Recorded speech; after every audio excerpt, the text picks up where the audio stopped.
Life is nothing but one massive struggle, literally all the time. It is quite literally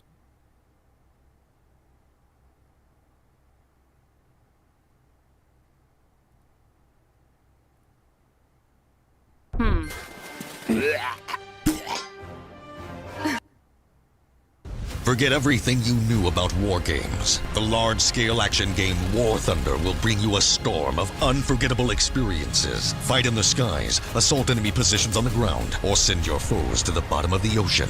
All in one game. Get ready for unmatched realism. From the smallest technical details to authentic sound effects, you'll feel the heat from every explosion and the weight of every victory. Leave health bars behind. In War Thunder, each shell can be decisive, and one shot can change the course of an entire battle. Fight in locations from all over the world, from Africa to Alaska, using military technology spanning over 100 years. From classic smoke screens to state-of-the-art thermal vision devices and active radar homing missiles. Speed, tactics, and pure adrenaline. All of this awaits you in War Thunder, where only true heroes prevail. Download War Thunder for free on PC, Xbox, and PlayStation.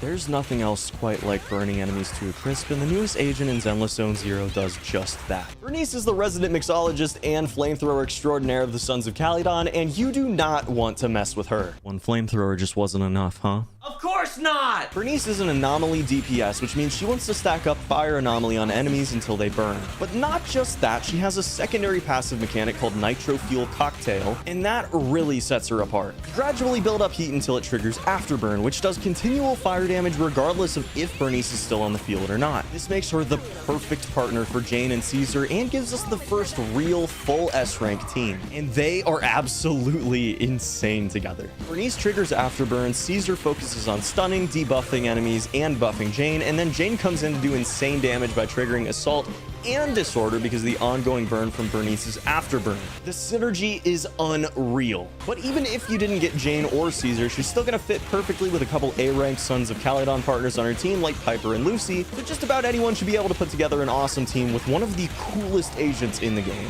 You do not want to miss out on Bernice, so make sure you download Zenless Zone Zero and get her today.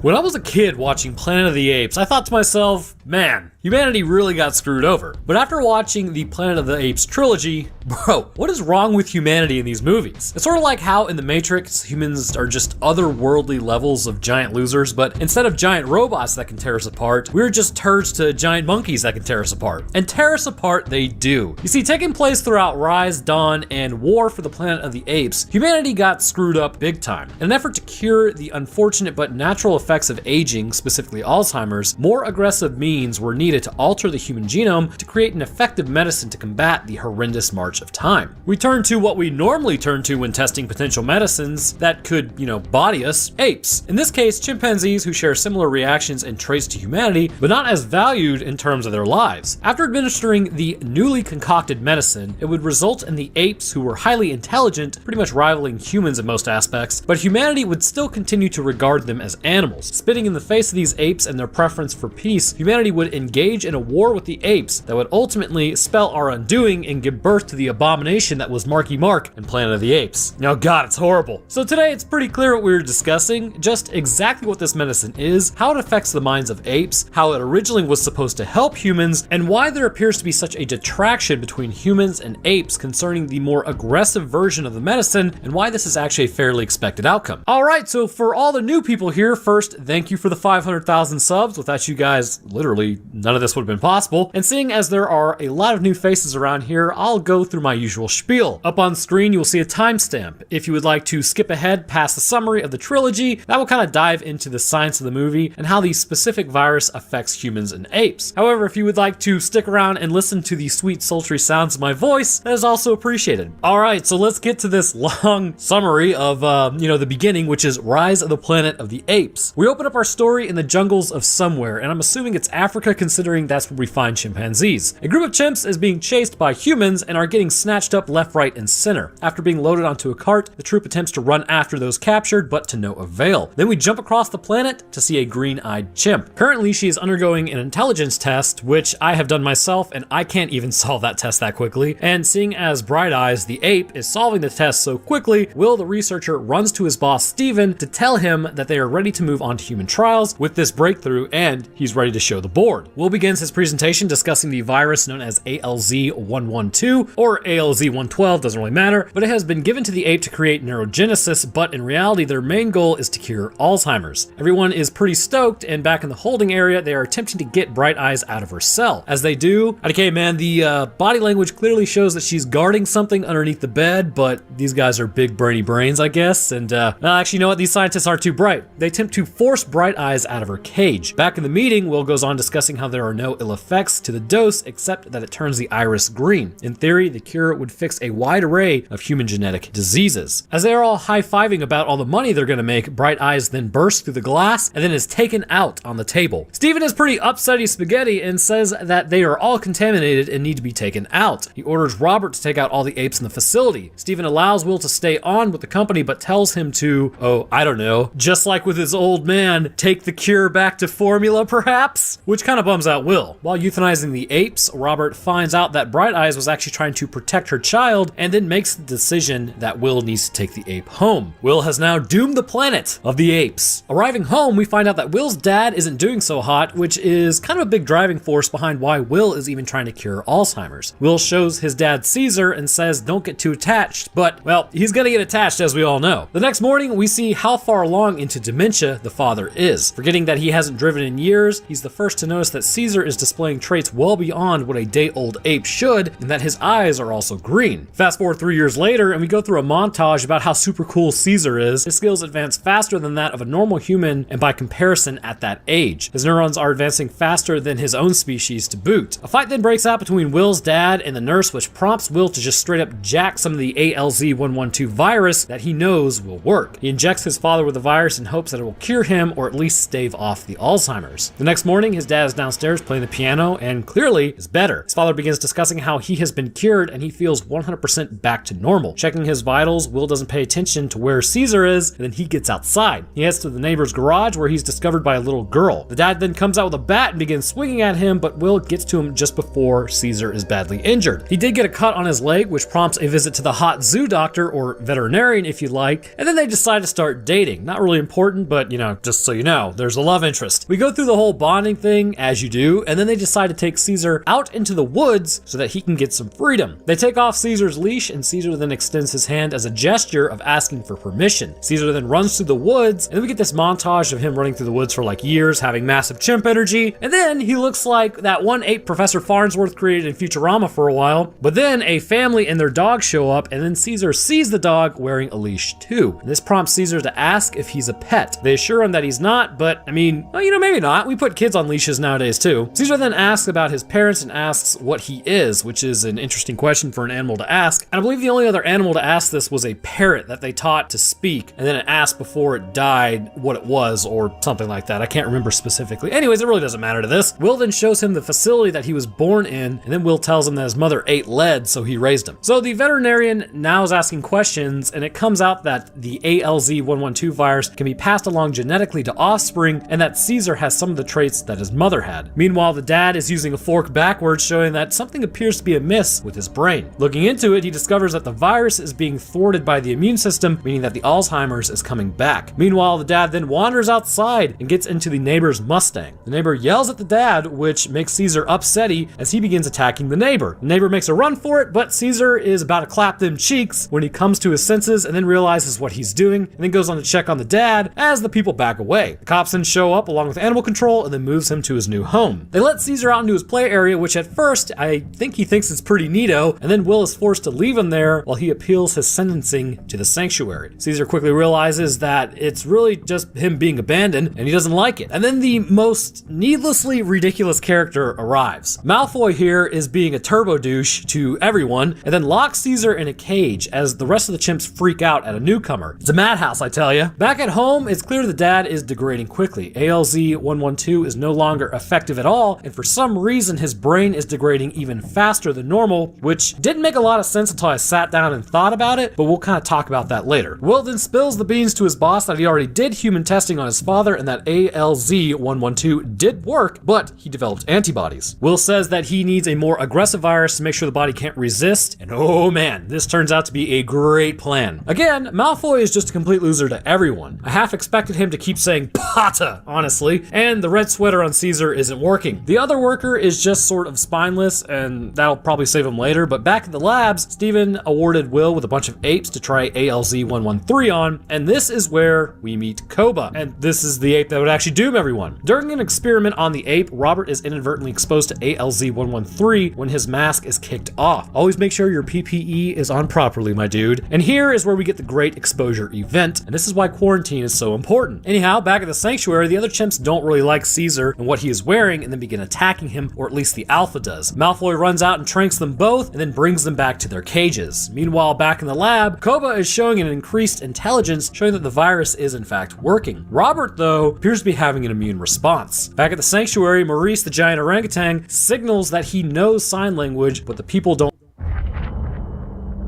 This game, you're not ready for it.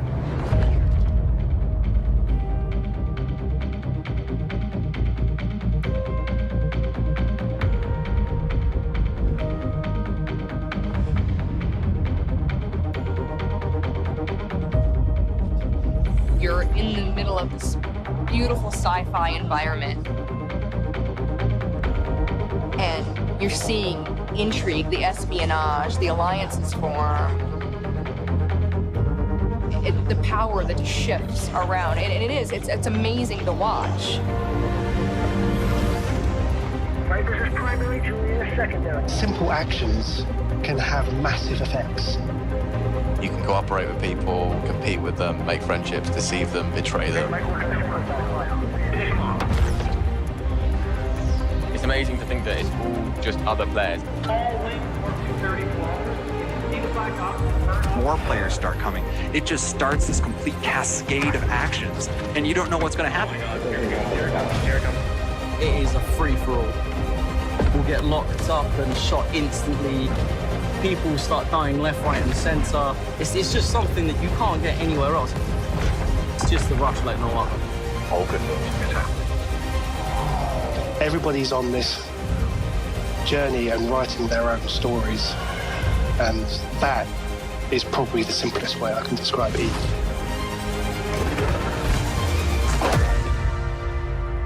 Things continue to change and evolve. It's awesome. I love it. Part of Eve.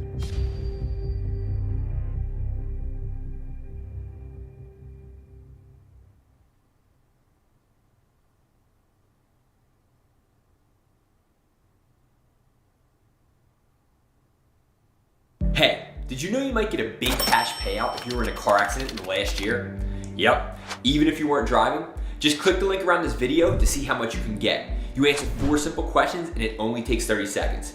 If you missed work or got hurt by a driver in the last year, you might be owed money without even knowing it. You could get thousands, maybe even more. Click the link now to find out. Over 25,000 people have gotten $15 billion without going to court, paying big legal fees, or dealing with insurance companies or greedy attorneys.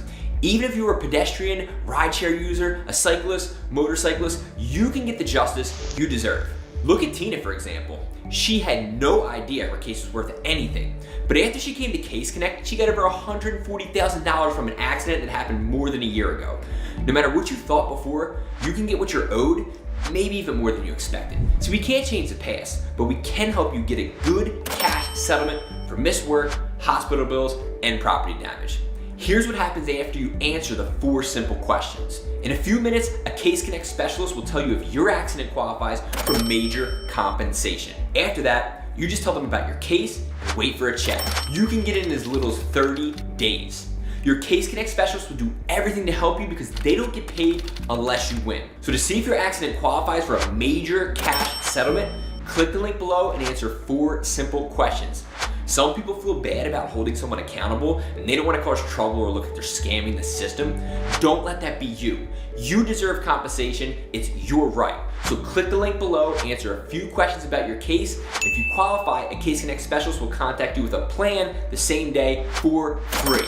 Just imagine having an extra $10,000 or even $100,000 right now. Like, wouldn't it be nice to not worry about bills, rent, or living expenses for a while? If the accident wasn't your fault, you shouldn't be punished. So if you're still wondering if this will work for you, you haven't gotten a settlement, this is for you. The accident can't be your fault and it must have happened within the last year. So what do you have to lose? Click the link, answer 4 simple questions, and see what your car accident is worth. I hope this helps.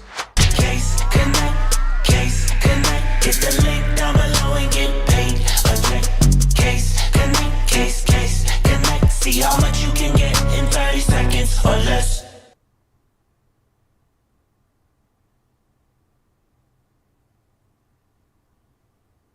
Don't like smart apes. Will notices the injury on Caesar and then asks if he'd been hurt when he goes to check on him. Not important, but just know that resentment is growing as Caesar is left behind once more. Later that night, Malfoy, a dude, and a couple girls show up to look at the monkeys. He sort of screws with them, you know, because human bad, and Caesar is able to steal the other guy's pocket knife and then just mean mugs Malfoy. Honestly, at this point, I haven't even looked up his real name. He's just Malfoy. Anyways, Caesar later unlocks his cage and then releases the giant gorilla inside, who was afraid to come out of his cage, but he's been stuck in there so long. Eventually he does come out and is thankful for the freedom. They then wake up the Alpha and show that Caesar doesn't want to fight, which now makes Caesar the Alpha as the original Alpha submits. Back at Will's home, he's about ready to give his father the ALZ-113, but it seems that the old man is pretty much done for, so he ends up crashing out in the middle of the night. Or at least that's what's implied by the black suits that they're wearing the next morning. Or it seems like the next morning. It's probably not the next morning. Anyways, Steven now is up for human testing since Koba appears way smarter than normal and it's sustained. Will mentions how they still don't know what's going to happen with humans, so they need to stop testing and definitely not test on humans just yet. Steven pretty much ignores this. Back at his house though, Robert is definitely sick. He's trying to get help from Will as a neighbor then shows up and confronts him, but gets blood sneezed on him, and we now have a spreading event. Way to go, scientists. Will pays off the sanctuary and then goes to get Caesar. However, Caesar then shuts the door on Will and does not want to go home with them. Definitely a good use of a couple $1,000s, but this has cemented Caesar in his leadership because he chose to stay rather than flee. Caesar now has a plan. He gives the old Alpha a cookie and is distributed amongst everyone to further show that he is the leader. With power secured, Maurice then asks why he did it, and then we get the ape strong together line. The orangutan says apes are stupid and then walks off. Later that night, he makes his escape and then steals a batch of ALZ-113, and using the pocket knife from earlier, he stabs the canisters and releases it in the sanctuary, making all the apes smarter. The next morning, the apes wake up seeing the world in a different way as Malfoy bangs on the doors and cages. Checking all the apes' eyes, they have turned green, showing that the plan has worked perfectly. Okay, so here on the TV, we get a reference to the Planet of the Apes astronauts who go through like a wormhole and get sent to the future of Earth, which is actually a pretty neat callback. As the owner of the sanctuary looks on, he notices that the apes are acting strange. Back at Franklin's apartment, he has succumbed to ALZ-113, and I know we're jumping around, but that's just how this movie is. Anyways, we now get a fight between Malfoy and Caesar, and I just don't get the point. Chimps can literally rip your arms off, dude. Anyhow, we get the classic, get your stinking paws off me, you damn dirty ape, as Caesar yells no, showing that he is now capable of speech, which you may be as smart as you want, but the throat structure does not allow it, and we'll discuss that later. Anyhow, the group attacks the spineless dude for a minute, but Caesar places him in a cage and stops him from being Shrek'd. Malfoy is then taken out by an electric shot from the fire hose and his baton. I mean, this honestly needed to happen, so really no loss there. And now the apes all ascend out of the sanctuary and move out into the surrounding area. Later on, back at the sanctuary, they watch the tape showing how Malfoy got wrecked as the chimps began assaulting the medical labs and freeing the rest of the apes. Steven is then alerted that Franklin has succumbed to the disease and walks in to find the building is vandalized. Out at the zoo, the apes are also being set free to bolster their numbers further. After an all-out assault in the city to free their captured brethren, they then move to the Golden Gate Bridge to make their way out of the city entirely. Eventually, the cops show up to ruin the fun, as usual, and corner the apes. Okay, so the cops show up with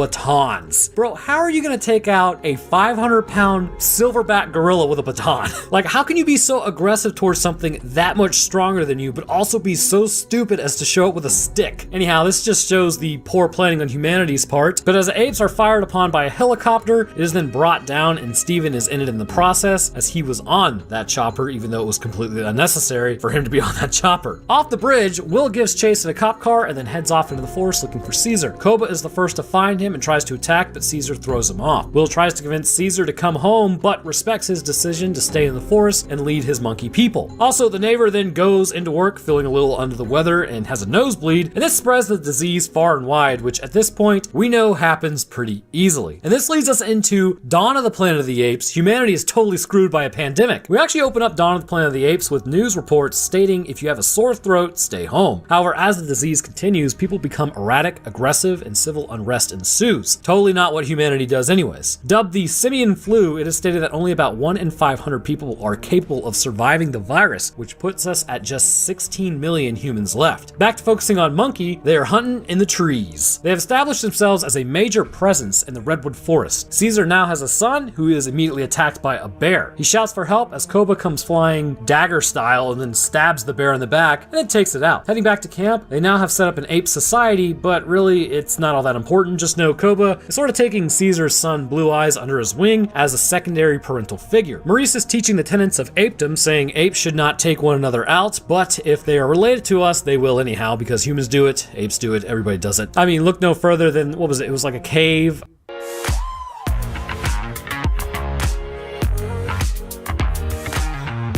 Would you like to have healthier gums and cleaner teeth? Waterpik Cordless Advanced transforms the power of water with precision pulse technology, removing up to 99.9% of plaque bacteria that causes gingivitis, cavities, and bad breath. Take control with Waterpik. Of, was it Heidelbergensis? A bunch of skulls of other Heidelbergensis were in this cave. Basically, it was a serial killer, just so you know. It goes that far back. Violent ape theory. Look it up, it's pretty interesting. Anyhow, after Caesar's return, his wife has just given birth to a second son, but it appears to be a hard birth and it puts her down for a while. Caesar talks to Maurice about how they wonder if humans are even still out there. It's been 10 winters, in the last 8 they have seen none, which means the human race ain't doing so well, it seems. Meanwhile, back outside the camp, 2 scouts run into a guy who we will all come to hate because his brain doesn't work so well. He ends up taking one of the scouts out and then yells to his group, who all arrive with force multipliers drawn, which honestly outclasses the force enhancers that the apes have. Caesar then calms his group down as Malcolm yells they don't mean any harm and then put down their tools to show that they aren't a threat. Caesar yells for them to go as the rest of the troop begins yelling the same thing, which is probably horrifying to hear. Maurice then finds the bag that was left over from the group and then tells a few of the apes to follow the humans. Malcolm returns back to his zone and then gets Dreas in the car and tells him about what happened. The dude just dismisses it immediately and it's like, bro, you weren't even out there and the whole truck is telling you what they saw. However, Carver is telling them how they probably left them alive just to backtrack them to their camp, which actually, I mean, it's a fair deduction and it's true if I'm being honest. Dreas tells everyone to keep this information quiet as it would freak people out. In San Francisco, things aren't as good as they used to be. Most of the city, or what's left of it, are in one area. Back at the camp, they discuss what to do with Koba, saying that humans are dangerous and should be dealt with as in war. Some say that they should be peaceful, and Caesar tells everyone what they should do. Basically, this is their home and the human home is over there. They should show up in force and let them know not to come back. That way everyone wins and they can coexist, but coexist they do not. I mean, look no further than Homo sapiens and Neanderthal, really. The apes arrive the next day in a show of force as alarms are sounded in the human camp. Looking out at the apes, Malcolm goes to meet with them. Caesar says that he does not want war, but they will fight if they have to, and he makes it known that this city is the human home, but the forests are the apes' home. This sort of throws a wrench into the whole plan of using the dam to power their city when Caesar tells him not to come back. So what does Malcolm do? Well, he comes back. I mean, his hands are kind of tied, they do need power, but they do quite possibly the most moronic thing possible. They bring Carver, the guy that literally just shot a scout. Why do you bring Carver? It's clear the dude's marginally unstable and he's got like a severe hatred for apes. Like, out of all the people, you could literally bring anybody else, or just don't bring an extra person at all.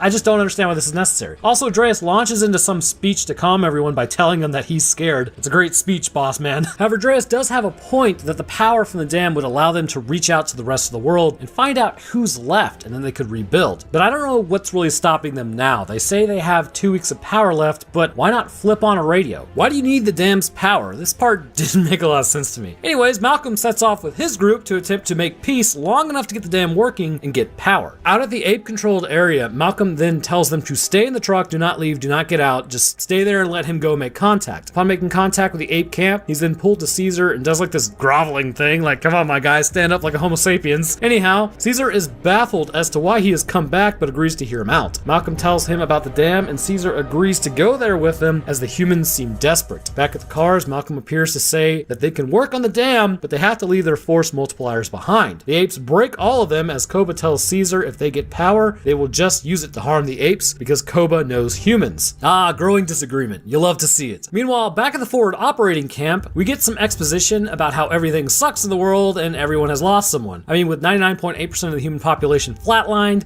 I guess that's probably true. Also, Carver starts sowing anger amongst the group because they just had to bring Carver along in this delicate operation, which he has shown he can't be trusted considering he blew away one of the apes earlier, and then Caesar's wife is sick, so that kind of sucks too. Anyways, the next morning, the apes are ready to go and then meet up with the humans to head over to the dam. Koba, however, has other plans. He and a few others go back to the human stockpile area to see what they are up to. Humans being humans have a ton of force multipliers, and after running into a few humans who apparently didn't get the memo that there are super intelligent apes running around, finds Koba. But then they kind of let him go after he pretends to be just a normal chimpanzee, and I mean, that's an interesting idea. Back at the dam, the humans are discussing how everyone they know is pretty much gone, which is a pretty big bummer, and as they run some explosive line, they detonate it to free the turbines, which causes a small cave-in. The apes help pull the rocks off and then end up helping save the group, but Carver is slightly injured in the cave-in. And here's where Carver's brilliance comes out into play. The dude was told not to bring a force multiplier, but it's discovered that he did. The rest of the group didn't know this, but it basically breaks the tenuous trust. Caesar tells the humans to leave, so that's great. Way to go, Carver, you douche. But back at the monkey camp, Caesar's wife isn't looking so hot, and not just because she's a chimpanzee. Malcolm tries to rectify the misunderstanding, but luckily he happened to bring the CDC personnel with them. They give Caesar's wife a course of antibiotics, which should help with her infection, but Caesar says that they have to stay for one day to know if it's actually just straight up poison or not. Back at the human camp, they take Carver and then put him into a truck where he must stay. They should have just sent the dude walking home, but instead they keep him around. Koba then returns looking for Caesar and then heads up to the dam. He's a little upset at the humans, and when Caesar arrives, Koba accuses him of putting all the apes in danger and says that he loves humans more than apes. So Caesar beats the hell out of him, but unfortunately doesn't finish the job as he won't take out another ape. Could have saved a lot of problems there. Back at the ape camp, Koba tells Caesar's son that his father is just blind and doesn't see what he sees, which to a degree he's right. But this starts to win over Caesar's son to Koba's side. The next day, Koba shows back up to the human stockpile and then gets in close enough to the two humans to take their force multiplier and then takes out the guards and steals a few of them to arm his own apes. But now the dam is back up and operational. As they bask in the glowy goodness of a crappy gas station, Caesar says he now trusts the humans, and I'm guessing it's because his wife is feeling better, but I'm not really sure why he trusts the humans all of a sudden. Meanwhile, Koba shows up and then takes out Carver, thank God, and back at the monkey camp is where part of the movie, you know, everything's starting to seem like it's great right before things go horribly. San Francisco has power, everyone's feeling good, surely nothing bad could happen, but bad had happened does indeed. I've been stuck on that statement for a while. Koba gets back to the camp and then lights it on fire. He then crawls up the rocks and takes out Caesar with a shot that injures him, but then leaves the human force multiplier behind to frame humanity. Maurice tells the humans to run at this point, and Koba then rallies the apes, saying humans did this and burned their home, and that they need to go on the offensive. Back at the human camp, everyone is partying because power has returned. Dreas looks at pictures of his family and has himself a good cry, but as everyone rages, they got the radios back up and working and are calling for help. The apes then attack the human stockpile and take all the force multipliers, or at least most of them. They lock down the encampment and then shut the doors, knowing an attack is on the way. Dreas goes on to say how they will not get through the doors, but that's quickly not realized. The apes begin their attack, which looks bad at first, more so when human armor support shows up, but like the geniuses that they are, they leave the hatch open, so an ape is able to get in there, and then actually it's Koba, and it quickly overwhelms them and takes them out, and then uses it to ram the door. Anyways, this attack is literally like 30 minutes of the movie. It's just pretty wild to watch. As the monkeys ransack the human camp, back at the monkey camp, Malcolm and his group group finds Caesar, who is still alive somehow. You'll find this ironic later in the third movie. I guess I should just say now, yeah, there's spoilers for this video naturally and all over the place. Anyways, Caesar then tells that an ape is the one that injured him. Back at the human encampment, people are being rounded up. Koba tells Ash to take out the human, but he retorts that Caesar wouldn't want this. So Koba then grabs him and throws him off a balcony, taking him out in the process, violating like one of their main tenets. Outside, people are being rounded up and put into cages and whatnot, and those that are loyal to Caesar are also put in chains as they are considered dangerous. So Malcolm and his group eventually stop at Caesar's old house where he used to live with Will. Malcolm then runs to go get equipment to work on Caesar, where then he runs into Caesar's son. He tells him that his father is still alive and then takes him to see him. After Blue Eyes meets Caesar, he then tells his son that it was Koba and they remove the bullet from his side, saving his life. So Blue Eyes then proceeds to go back and free the captives. Caesar looks around his old house and deduces that his old pal Will had succumbed to the virus like so many other humans. Meanwhile, back at the sewers, the humans make contact with what's left of the US military, and Malcolm attempts to stop them so Blue Eyes has enough time to stop what's happening. While this is going on, Caesar then crawls his way out of the house and finds Koba in the steel structuring of the building. They begin attacking one another, you know, real damaging, good versus evil, all that jazz. And eventually Caesar is able to overpower Koba. Koba says the apes don't kill apes, but Caesar says he's not an ape and then lets him drop. With Caesar back in power, he talks to Malcolm about how there is war now that Koba has attacked and humans won't forgive, which is true. We don't forgive. I mean, we almost annihilated the wolf population just for eating some kids, so that happens. But he knows things can never really be fixed. He says humans here must go before the fighting begins in the area as the soldiers are coming. Because that throws us into the third movie, the trilogy War for the Planet of the Apes. Oh Lord,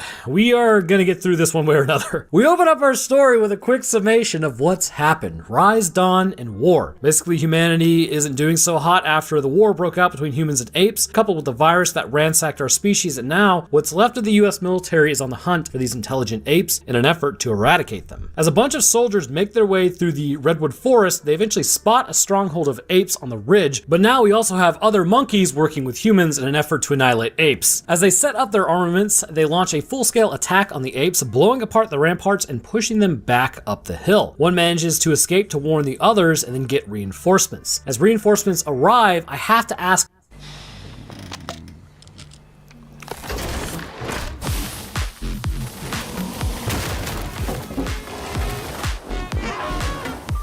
refresh the everyday with Mentos gum. Yes to fresh. I want you to want me. I need to move my body. I'd love to feel my gym, please. Now that's a workout I need. Didn't I see your advertising? Let's get exercising. Everybody feeling good?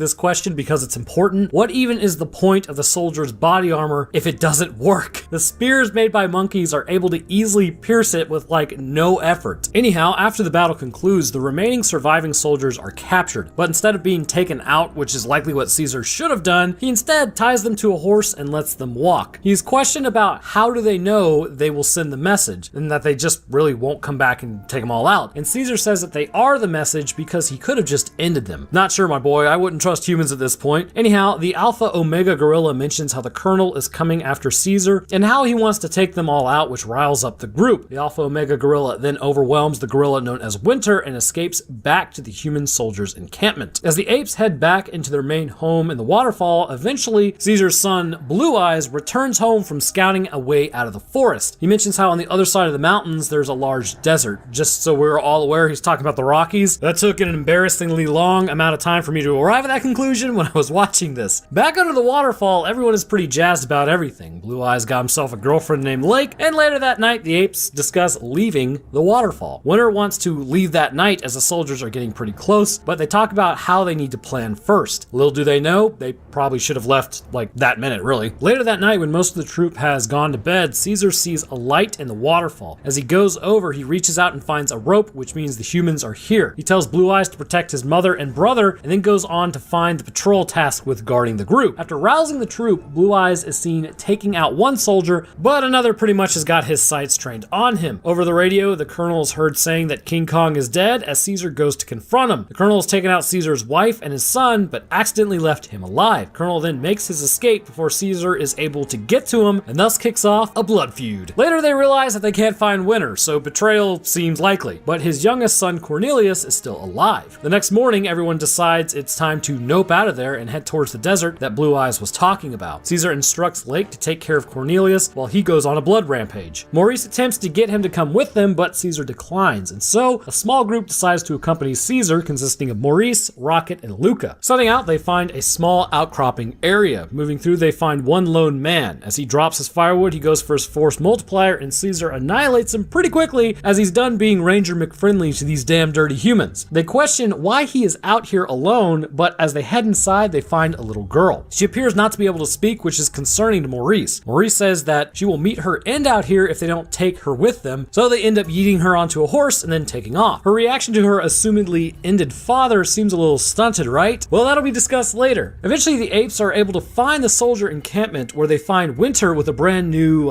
brand on his head. They surround him and question him, where's the colonel? Winter mentions how the soldiers are coming down from the north to join them, so the donkeys think the soldiers are really coming down to finish off the apes for good. Caesar tells Winter that his son and wife are gone, and before he can scream for help, they sort of, I guess, choke him out. I mean, if I remember correctly, he's not actually seen it anywhere else in the movie, so I guess he's actually dead. Very strange. Anyhow, Caesar starts having nightmares about Koba because he's becoming like him now, and the next morning the soldiers are loaded up and leaving, and they give chase. Now, they're out on an open beach. My dude, you'd be so easily spotted, but somehow they aren't. You know, plot demands it. But as they reach the snowy mountains, they find the soldiers have been taken out, or at least a few of them have, from their own for some reason. One guy is still alive, and they ask him why he was shot, but he's not able to answer what happened, to which they relate that to the little girl as well. Baffled by what they have seen, they move on, but as the group ascends a tower to look out over the area in search of the soldiers, a figure approaches and begins stealing out of the packs of one of the apes. As he does, he is spotted by Luca, who then lets out a yell. They give chase and corner him inside of a building. Turns out he's also an ape who thought he was stealing from humans, though after he saw them yell up top, why not just stop? Anyhow, he allows them to stay, but he also says that he has information on where the border is, which means he has information on where the colonel is. The next morning, after some convincing of Bad Ape, which his name is Bad Ape, they all set off into the mountains and eventually discover the soldiers' main camp. A surprise attack happens on Luca and Caesar, but Rocket is able to jump in and knock the soldiers out. Luca, however, was injured gravely in the fight and then ends up meeting his end shortly after. Caesar says it was a mistake to bring everyone here and that he's going to go in alone. Also, I like how the little girl cried more when the gorilla passed than when her father did. Pretty bizarre. I mean, the gorilla just kind of gave her a flower. It didn't seem like it was that special of an arrangement. Anyhow, as Caesar heads off on his own, he finds multiple apes strung up as a warning. He recognizes them from his own troop and then discovers they've all been captured and put behind fences. He drops one of his apes, who tells them that they came out of nowhere and ambushed them. The humans plan to use them as a labor force before they expire, and then Caesar is knocked out by bigger ape. Coming to, the colonel is talking to him, really riling him up, all the good stuff, and Caesar says he's here to take out the colonel for taking out his wife and son. Caesar is then thrown into cages with the rest of the group, separated from the baby monkeys, and everything really just kind of sucks for a while. The next morning, the soldiers then line up as the colonel comes outside shaving his head and whatnot, and then they enter the cages and start beating everyone as the apes are then brought out to kind of do their labor. Lake tells Caesar that they've had no food or water since they've been there, and after a collapse of a wall, one of the orangutans starts getting reprimanded for it. Caesar eventually yells for them to leave him, which causes them both to be punished, and that ape and Caesar are then brought to the front after it seems like a revolt is about to take place. They end up taking out the orangutan as Caesar says the apes need food and water, but the colonel wants them to get back to work. Lake holds up a rock in an effort to not have Caesar's brain splattered, and it works. Luckily, the remaining members of Caesar's scouting party have not been located and are watching from afar. Later that night, Caesar is strung up but released by the gorilla to talk to the colonel. The colonel then warns Caesar that he will slaughter the apes if they stop working. They'll get food and water when they are done with all the labor. Caesar then deduces that the soldiers coming down from the north are not there to join the colonel, and Caesar goes on to mention how this is because he takes out his own men based on the bodies that he has found. He goes on to say something must be wrong with his men. The colonel then divulges what's happening. The reason the colonel spat in the face of Caesar's mercy is really one that sort of makes sense, actually. He goes on to discuss how humanity attempted to bend nature to its will, but nature was punishing humanity. The apes are stronger and likely smarter than humans, which for a time wouldn't have been an issue, but humans would have become like cattle to the apes. Now, however, however, the virus is mutated, robbing humanity of its ability to communicate, higher thinking, and anything that makes them human, meaning the apes will inherit the Earth. The Colonel had to take out his own son to stop the virus from spreading, and he fears the virus will wipe out humanity for good this time, and while it might not totally take them out, he's basically right. It will wipe out humanity for good, and he goes on to discuss how the soldiers coming from the north are part of the military he's in, but after what the Colonel did, he was alleviated of his command. He says that he told them that if they want to alleviate him, then they will have to come here and stop him. So a battle is about to begin in his holy war, and the Colonel doesn't want it to become a planet of the apes. Oh, he said it. Outside of the base, Rocket and Maurice and Bad Ape are discussing how to get in. After Bad Ape takes off running, he then finds a hole in the ground, and this hole leads to underneath the base via pipes, which might be usable in helping the other apes escape. As Caesar continues to be strung up, he hallucinates Koba talking to him, but it's actually the gorilla cutting him down. Also, a little girl is able to make her way through an entire base with like little difficulty. Man, these soldiers are really on high alert considering, there's a bunch of soldiers coming down from the north to kind of take them out. How do they know it's going to be a large group? It could just be like a small specialist group. Anyway, she offers the doll to Caesar and then gets him some water so he doesn't bite the dust, which gives him some strength, and then she carries over some remaining food, and now he's back up to operating capacity. Soldiers continue their rounds, and Rocket ends up coming out to get their attention. He fights the gorilla and then is dragged into the pen and beaten up, but survives and signals to Caesar about escaping. The next morning, when Caesar is released from his cage, the doll is found, and the Colonel wonders where that came from, but doesn't do too much about it. As they work, they begin signaling to one another about how many there are of them. Maurice and Bad Ape continue working underneath the holding pens to release their troop. Bad Ape counts the steps, and they discover a pipe just above them that leads to the ape's holding pen. As they break through, they find the tunnel is starting to flood if they keep digging at the quarry, so they have to stop work without eating it. So a quick plan is devised, and then they throw their crap. Hitting a soldier up on the catwalk, they get him to come down to the holding pen. As he walks in, he's hit with more, and then walks over the hole that is dug, and then immediately brought down, and they get the keys off him. With the apes free, they then release the rest of the group, and all of them head into the tunnel to escape. Caesar, though, wants to stay behind and take out the Colonel. Just as they escape, the battle kicks off to relieve the Colonel of his command. As soldiers run through, they realize all the apes have escaped, and they try to get to the Colonel in his dwelling. They aren't able to open the door. Caesar then climbs up and finds that the Colonel is not doing so hot. Unable to speak and seemingly more primitive, Caesar goes to take him out but then stops. Seeing the doll, the Colonel has been infected with this new variant of virus. Colonel is basically worse off alive now. That said, the Colonel then domes himself shortly after. With the battle in full swing, Caesar goes to destroy fuel tanks powering the facility, but as he does, he is tagged with an arrow to the side. He's then able to destroy the tanks anyhow as the guy with the crossbow catches the grenade and then runs off into the mountains. Due to the actual battle taking place, a giant avalanche is brought down on the soldiers, annihilating everyone in the process except the apes. What a stroke of luck! The apes then head off to their new home as Caesar is getting weaker. He tells Maurice that he likely will not make it, and then ends up meeting his end at his new home. And I just want to say, this ape took like a bullet, but an arrow to the back took him out? I mean, bummer, dude. But there are worse things coming the ape's way, and it's no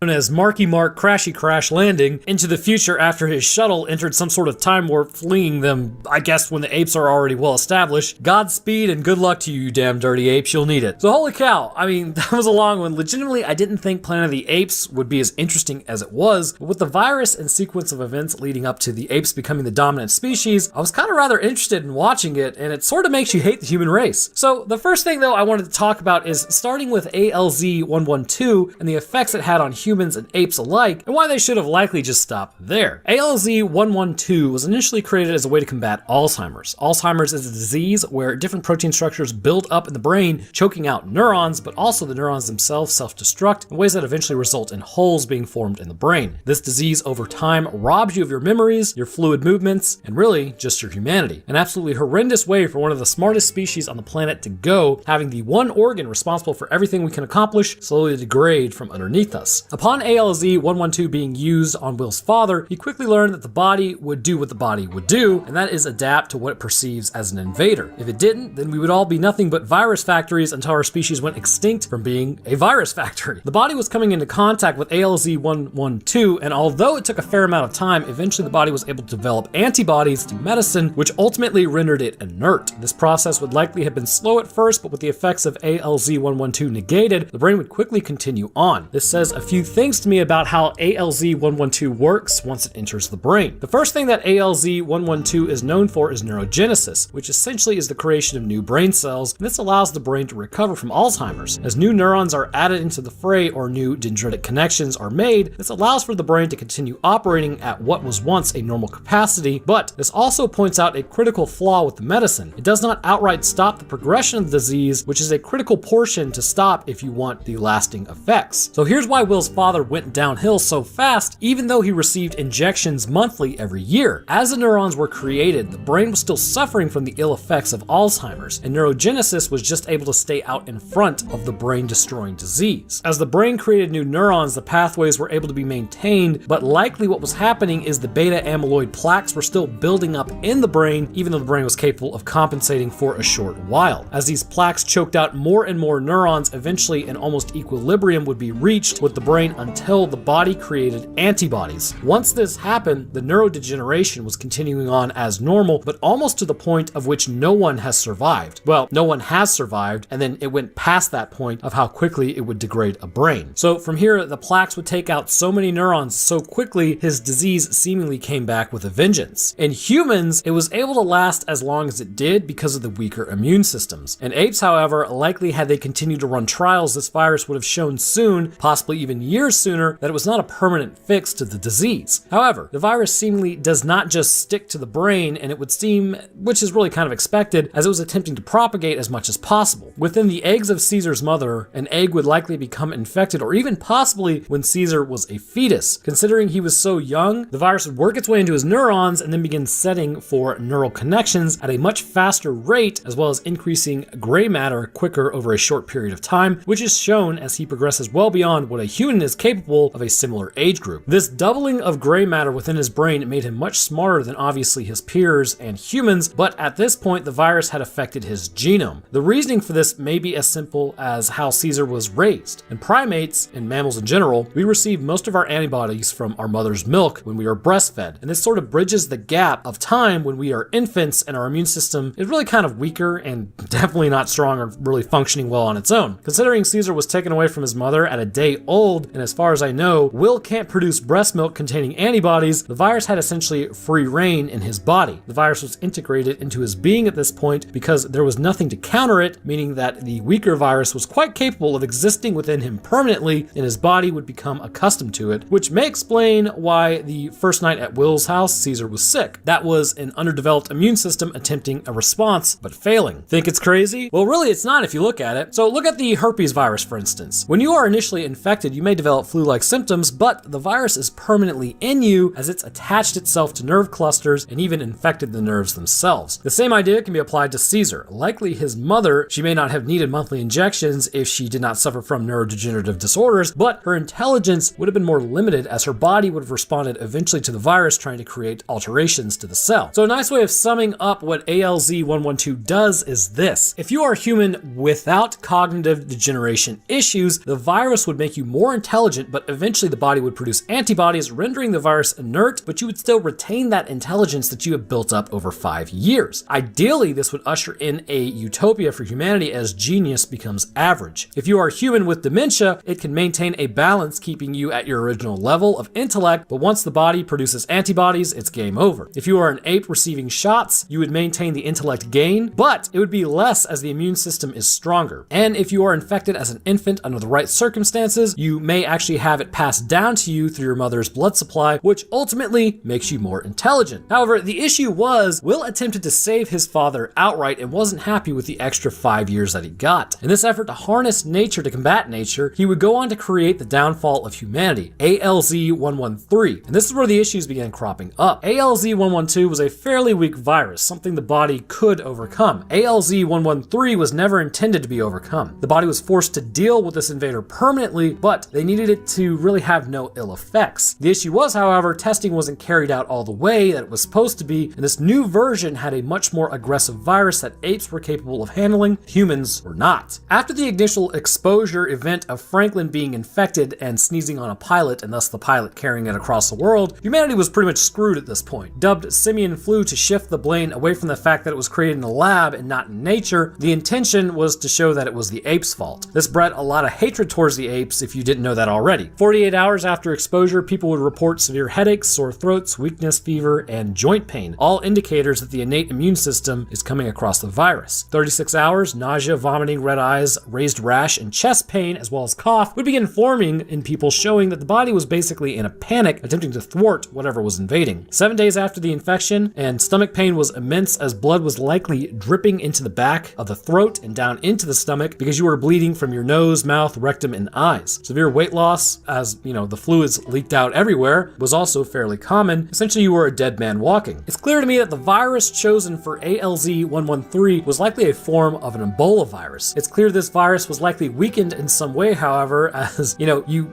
didn't really want it just completely ending people, or at least that was the plan, but you did want its virulence and infectivity. This tampering with the virus is why apes are able to survive exposure to it consistently, whereas humans would drop. In fact, initially it was believed 1 in 10 humans may survive infection, but then that number quickly dropped to 1 in 500, meaning that it took a certain type of immune system within humans to even be able to survive the infection. As ALZ-113 continued to make apes more intelligent, the fact is not known whether these apes cleared it or not. Likely it stuck around in them longer than the original ALZ-112, and this would make them much more intelligent over a longer period of time. But it also had the added effect of implanting itself in the genes of apes, which in turn made them consistently produce offspring that were smarter and would ultimately go on to become the new dominant form on the planet. Now, the thing is, likely ALZ-113 would have a similar effect of increasing gray matter in the brain and also dendritic connections, which would ultimately be our downfall. Before getting there, we have to understand, though, the differences between human and chimpanzee immune systems. So I have two examples for you to show the stark differences between humans and apes. The fact is, humans are giant nerds and we are weaker as a result of our more clean lifestyle and just the naturally occurring immune cells within us. The biggest dichotomy is between how humans and apes react to HIV and SIV. When an ape contracts simian immunodeficiency virus, they too possess CD4 T cells much like humans, yet the disease never progresses to the point of AIDS. Apes are a lot of times naturally infected with SIV, and to their bodies the virus does not go wildly out of control, and they are able to survive fairly unimpacted by it. Humans, on the other hand, when contracting human immunodeficiency virus without aggressive medical intervention and medications, will expire within about 3 to 7 years as it progresses to AIDS, allowing for opportunistic infections to flourish. Even with medical intervention, the HIV virus will never fully leave the body, even when it reaches undetectable levels. With our close relation, apes are able to live quite happily with the virus, and it absolutely destroys humans, so why is this? Well, we're just completely different. The second example is the herpes simplex virus 1 and the herpes simplex virus 2. HSV-1 is a human-born strain of herpes. As such, it's adapted to our bodies, and our bodies are actually relatively adapted to it. Because of that, it is seen as the less aggressive form of herpes, creating things like cold sores, though you can absolutely get cold sores on your crotch, so be careful out there. Herpes simplex virus 2 is believed to come from chimpanzees. In chimps, the virus is a lot like how HSV-1 is in humans. It's less aggressive and not as detrimental to the epithelial layers of cells. However, back when we all had a lot more hair, possibly around the time that we were Homo erectus, someone got freaky with a chimp. HSV-2 was able to jump over to our genus at that point, and thus it moved from Homo erectus to Homo sapiens, and now we are plagued with a more aggressive form of herpes because our bodies are relatively new to this type of virus and we can't control it as effectively. These two examples highlight how different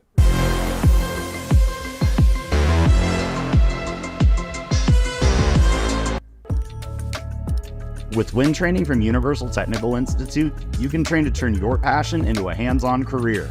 Industries like manufacturing and agriculture need sustainable energy solutions to meet modern power demands. Learn more today. our two forms of life are at combating diseases despite us looking somewhat similar, at least, sharing a common ancestor millions of years ago. And apes typically just have a flat out stronger immune system than we do, and that is more aggressive at, taking care of bacteria, viruses, and parasites and keeping them in check more readily than ours can. And this is why ALZ-113 is so insidious. Just below the threshold of what apes could naturally handle, but above the threshold of what most humans could handle. The fact of the matter is, as soon as Franklin's mask was kicked off, that should have been an immediate quarantine event. At least that's what my lab would have done, or any self-respecting lab out there, but I digress. Essentially, they shot themselves in the foot and also shot humanity in the foot doing this. As ALZ-113 began spreading across the globe, not only was it respiratory in nature, but could also be contracted through things like direct contact or indirect contact with objects and surfaces. It rapidly infected humans, which we would have all seen at this point, just how rapidly respiratory diseases go, and this would induce the bleeding that we have seen as blood vessels burst quite readily all over the body. And this resulted in a 99.8% lethality rate and the population flatlining, which only left a paltry 16 million left on the planet. And this would indicate to some degree that this altered form is actually Ebola that we were dealing with based on mutation rate. Almost 15 years after the outbreak, the virus had remained fairly stable, and this is a characteristic that we have seen with Ebola. In our actual real world, samples taken back in 1976, still to this day, the new form of virus is 97% similar to that original form. And this would make it fairly viable as a candidate for Will to turn to because of its low mutation rate, but also its infectivity and aggressiveness when infecting humans. It would basically make sure it would force its way into your cells, and your body would likely not develop a resistance to it. It is known of those 16 million humans left, every one of them was infected with the virus. The doctor mentions how genetically they are immune to the most damaging effects, but really it's just their body keeping the virus at bay, or they are likely either coexisting with it in their bodies, and even possibly the virus is not able to get a foothold. But I kind of tend to go with the latter over the former, and here's my reasoning on that. During the bubonic plague era, those with the Delta 32 allele mutation, that meant the co-receptor on the surface was never fully exiting the cell membrane or was completely covered, allowed them to survive the bubonic plague, and those traits got passed down. What's interesting is, if you have this mutation, you are either somewhat resistant or immune to contracting HIV. Now, immune is a strong term, as the virus is basically so mutagenic that it can change within literally just a few days and attack some other co-receptor, but the key here is that the Delta 32 allele mutation makes it exceedingly tough for HIV virus to get a foothold in humans, propagate. And this is what I believe is happening with those 16 million. Somehow, some way, likely the co-receptors on their cells are making it difficult for the virus to get a foothold in their bodies. Because of this, they never crashed out and were effectively immune due to their genetics. However, much like how HIV can mutate and infect someone with the Delta 32 allele mutation, so too can the simian flu. After 15 years and ransacking humanity, the virus would change. As it changed, it's pretty clear whatever co-receptor barrier that was stopping the virus from entering the cells of the body was no longer a factor, as likely another co-receptor was used. Upon this happening, the virus would once again spread quickly amongst the human population, except because of this mutation, the end result changed. Rather than just crash out the human body, it would instead cause them to regress, to become more primitive. It wouldn't end them, as clearly the adults could go on to thrive, have children, and basically return to monkey themselves because of their inability to speak, rationalize, or learn things like they used to. And judging by the little girl after seeing her father taken out, being emotionally stunted. So you're probably asking yourself, well, why is this? Well, I believe the virus is technically doing its intended work on increasing gray matter and connections, much like we have seen in the apes, but humans are just the susceptible species. Apes that come into contact with ALZ-113 still have the immune system in place to combat the virus, and thus are rendered an unaffected population because of it, or at least detrimentally unaffected. But when humans are infected, the genetic mutation that saved the last remaining people was no longer enough to save them from the mutated version. Shortly after coming into contact with ALZ-113-2, I guess we'll call it, it would go into the brain of a person and likely ramp up production of neurogenesis. But wait, this sounds like a good thing, doesn't it? After all, that's what saved Will's dad and then also made the apes smarter, but that's actually the problem. There's this idea that if we just had bigger brains and more connections, humans would be smarter. But actually, we are about close naturally to the limit of how intelligent we can be without interventions from robotics. In fact, there's this theory, or really hypothesis, I guess you could say, that the next form of humanity will be Homo cyborgus, because we'll actually literally start slapping on basically robotic portions of us, and then when the organic form of us finally is done away with, we'll be Homo machinus. It's pretty interesting, we'll see what happens. But back to the whole conversation about our brains. Now, our brains could get a bit larger. just so you know, and we would still be okay, which would actually still translate into more intelligence due to our relative body size. But if our brains got too large, it would have the opposite intended effect. If our brains were to, say, double in size or double in connections, it would actually be incredibly harmful to humans. Our thoughts would be slower as signals would have to travel through more tissue, leading to more activation of other areas, which in turn could just be perceived as noise. If you were to double the connections in the brain, this would slow down nerve impulses to the point that intelligence would actually start going backwards for a person. Essentially, from where humans are right now, adding more brain matter and connections after a certain point would actually just kind of make us dumb. And this is what I believe is happening to the infected with the mutated version. While the Ebola virus became less virulent and severe for those who didn't bleed out from the first version, this version would continue adding gray matter to the brain of a person unchecked, with the body having no way to fight back as it's the freaking Ebola virus. This in turn would have unchecked consequences. With the neurons in the skull doubling up, this could quickly result in speech being lost as the connections made would take too long to formulate a response, which causes the stuttering and confusion by their inability to speak that we see in everyone's eyes. On top of this, it is mentioned higher thought is lost. Formulating speech, the conveyance of ideas, and understanding is an extremely delicate balance built up over millions of years of interaction with one another. And even still, it's not like we've mastered it. People speak different languages, for example. But with the extra gray matter in the skull, this impedes logical thinking and the conveyance of ideas, as well as almost returning those infected back to an animalistic state, as they now must rely on instincts, which is ingrained heavily in the brain and body to survive. And this is why we never see humanity climb back up the totem pole, and why the apes are so surprised that humans can speak in the Planets of the Apes series. And speaking of speaking, this part is a bit strange for apes, just so we know. We're just going to cover that real quick. Humans can speak because of our vocal cords and structures associated with it. There are sacs actually in the ape's throat which help them yell loudly but do not facilitate speech. So I don't really care how smart Caesar is, he would not be talking even a throaty speech like he does simply because of his voice box. It's just not set up for speech. That's like asking a human to effectively swing from tree to tree consistently without fatigue simply because we see apes do it. Our bodies just aren't built for that, and chimpanzees' throats aren't built for speech. All in all, ALZ 112 and ALZ 113 were good ideas in attempt, but with emotion getting in the way and choosing such a dangerous virus as well as human error along the way, A, not quarantining the handler immediately, and B, treating literal sapient apes as less than you, humanity sealed their fate to be the animals of the planet while our less evolved cousins stepped up and became the dominant species. However, now they have to worry about Mark Wahlberg showing up with his standard confused look on his face, although I guess they should be used to that considering most humans probably look confused with our slowed down brains. Try the perfect espresso martini with Tia Maria Cold Brew.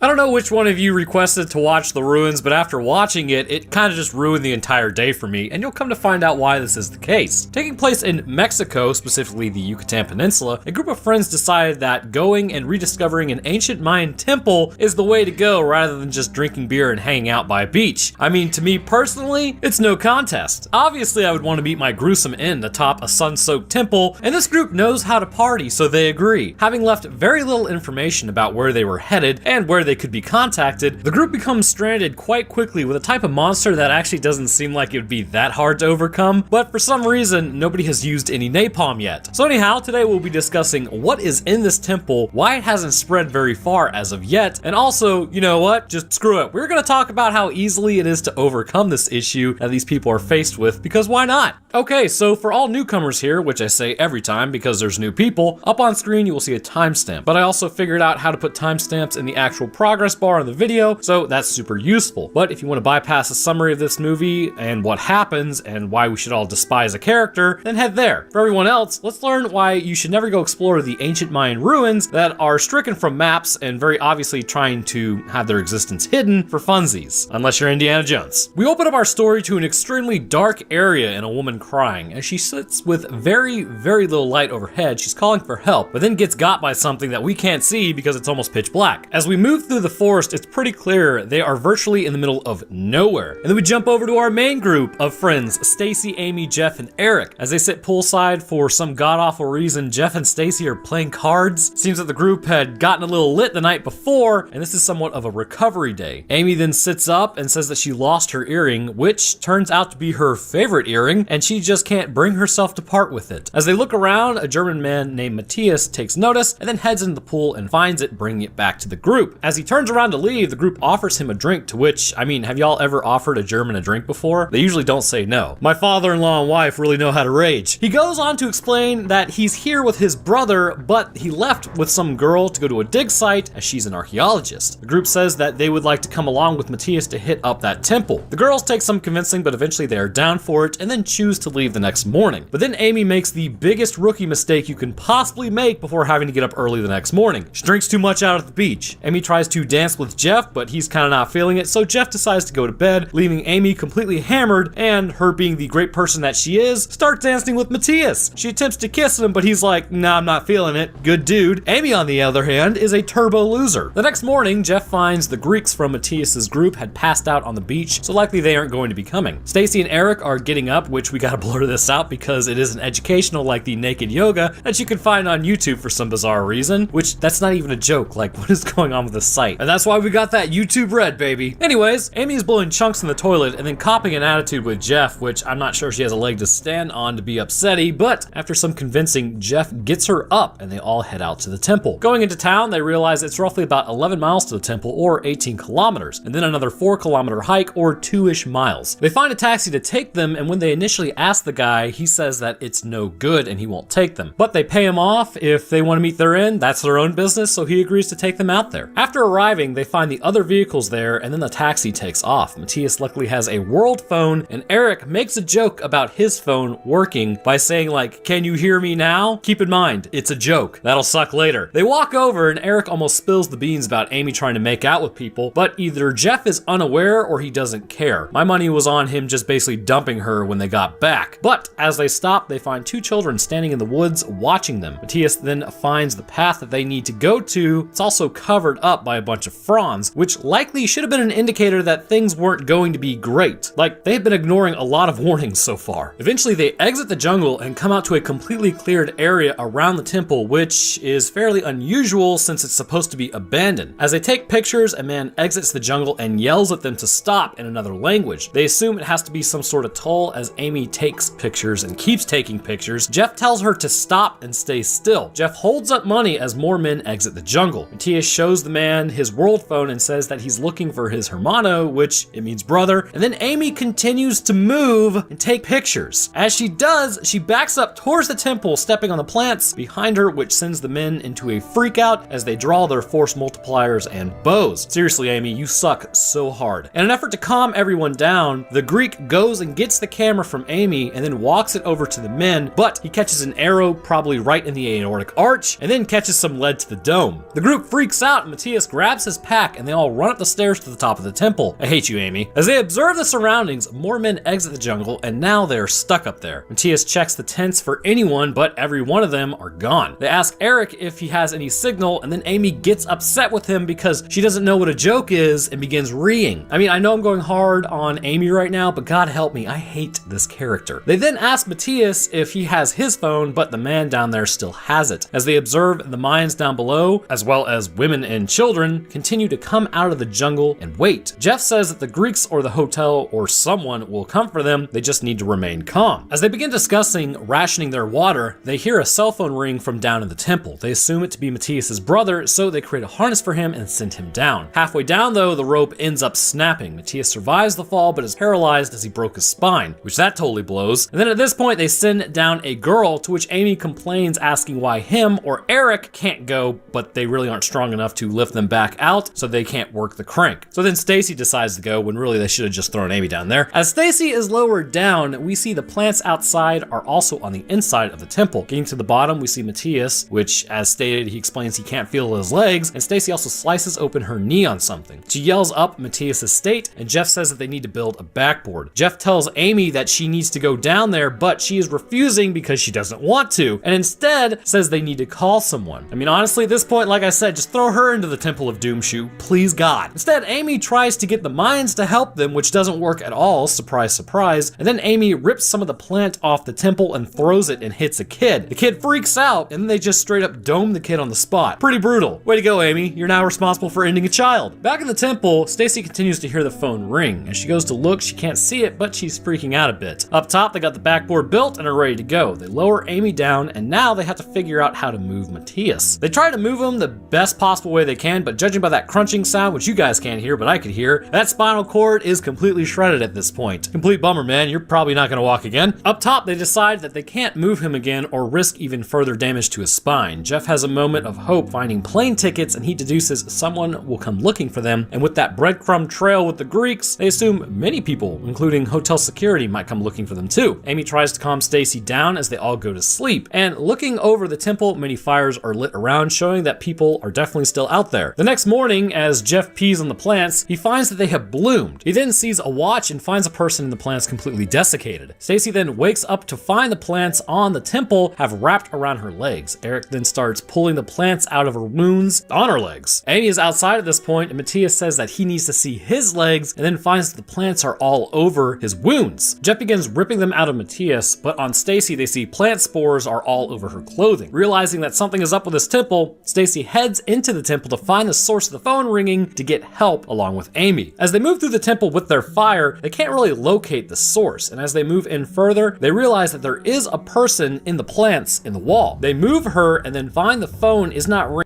Are you not entertained? Discover great movies every week on Paramount Plus. Hey, what are those? Little Caesar's Crazy Puffs. Everyone's getting them. Yeah, kiddo. Everyone but you. Everyone but you. Everyone but you, kiddo. Order Crazy Puffs for $3.99 and get your game day delivered with Little Caesars. Pizza.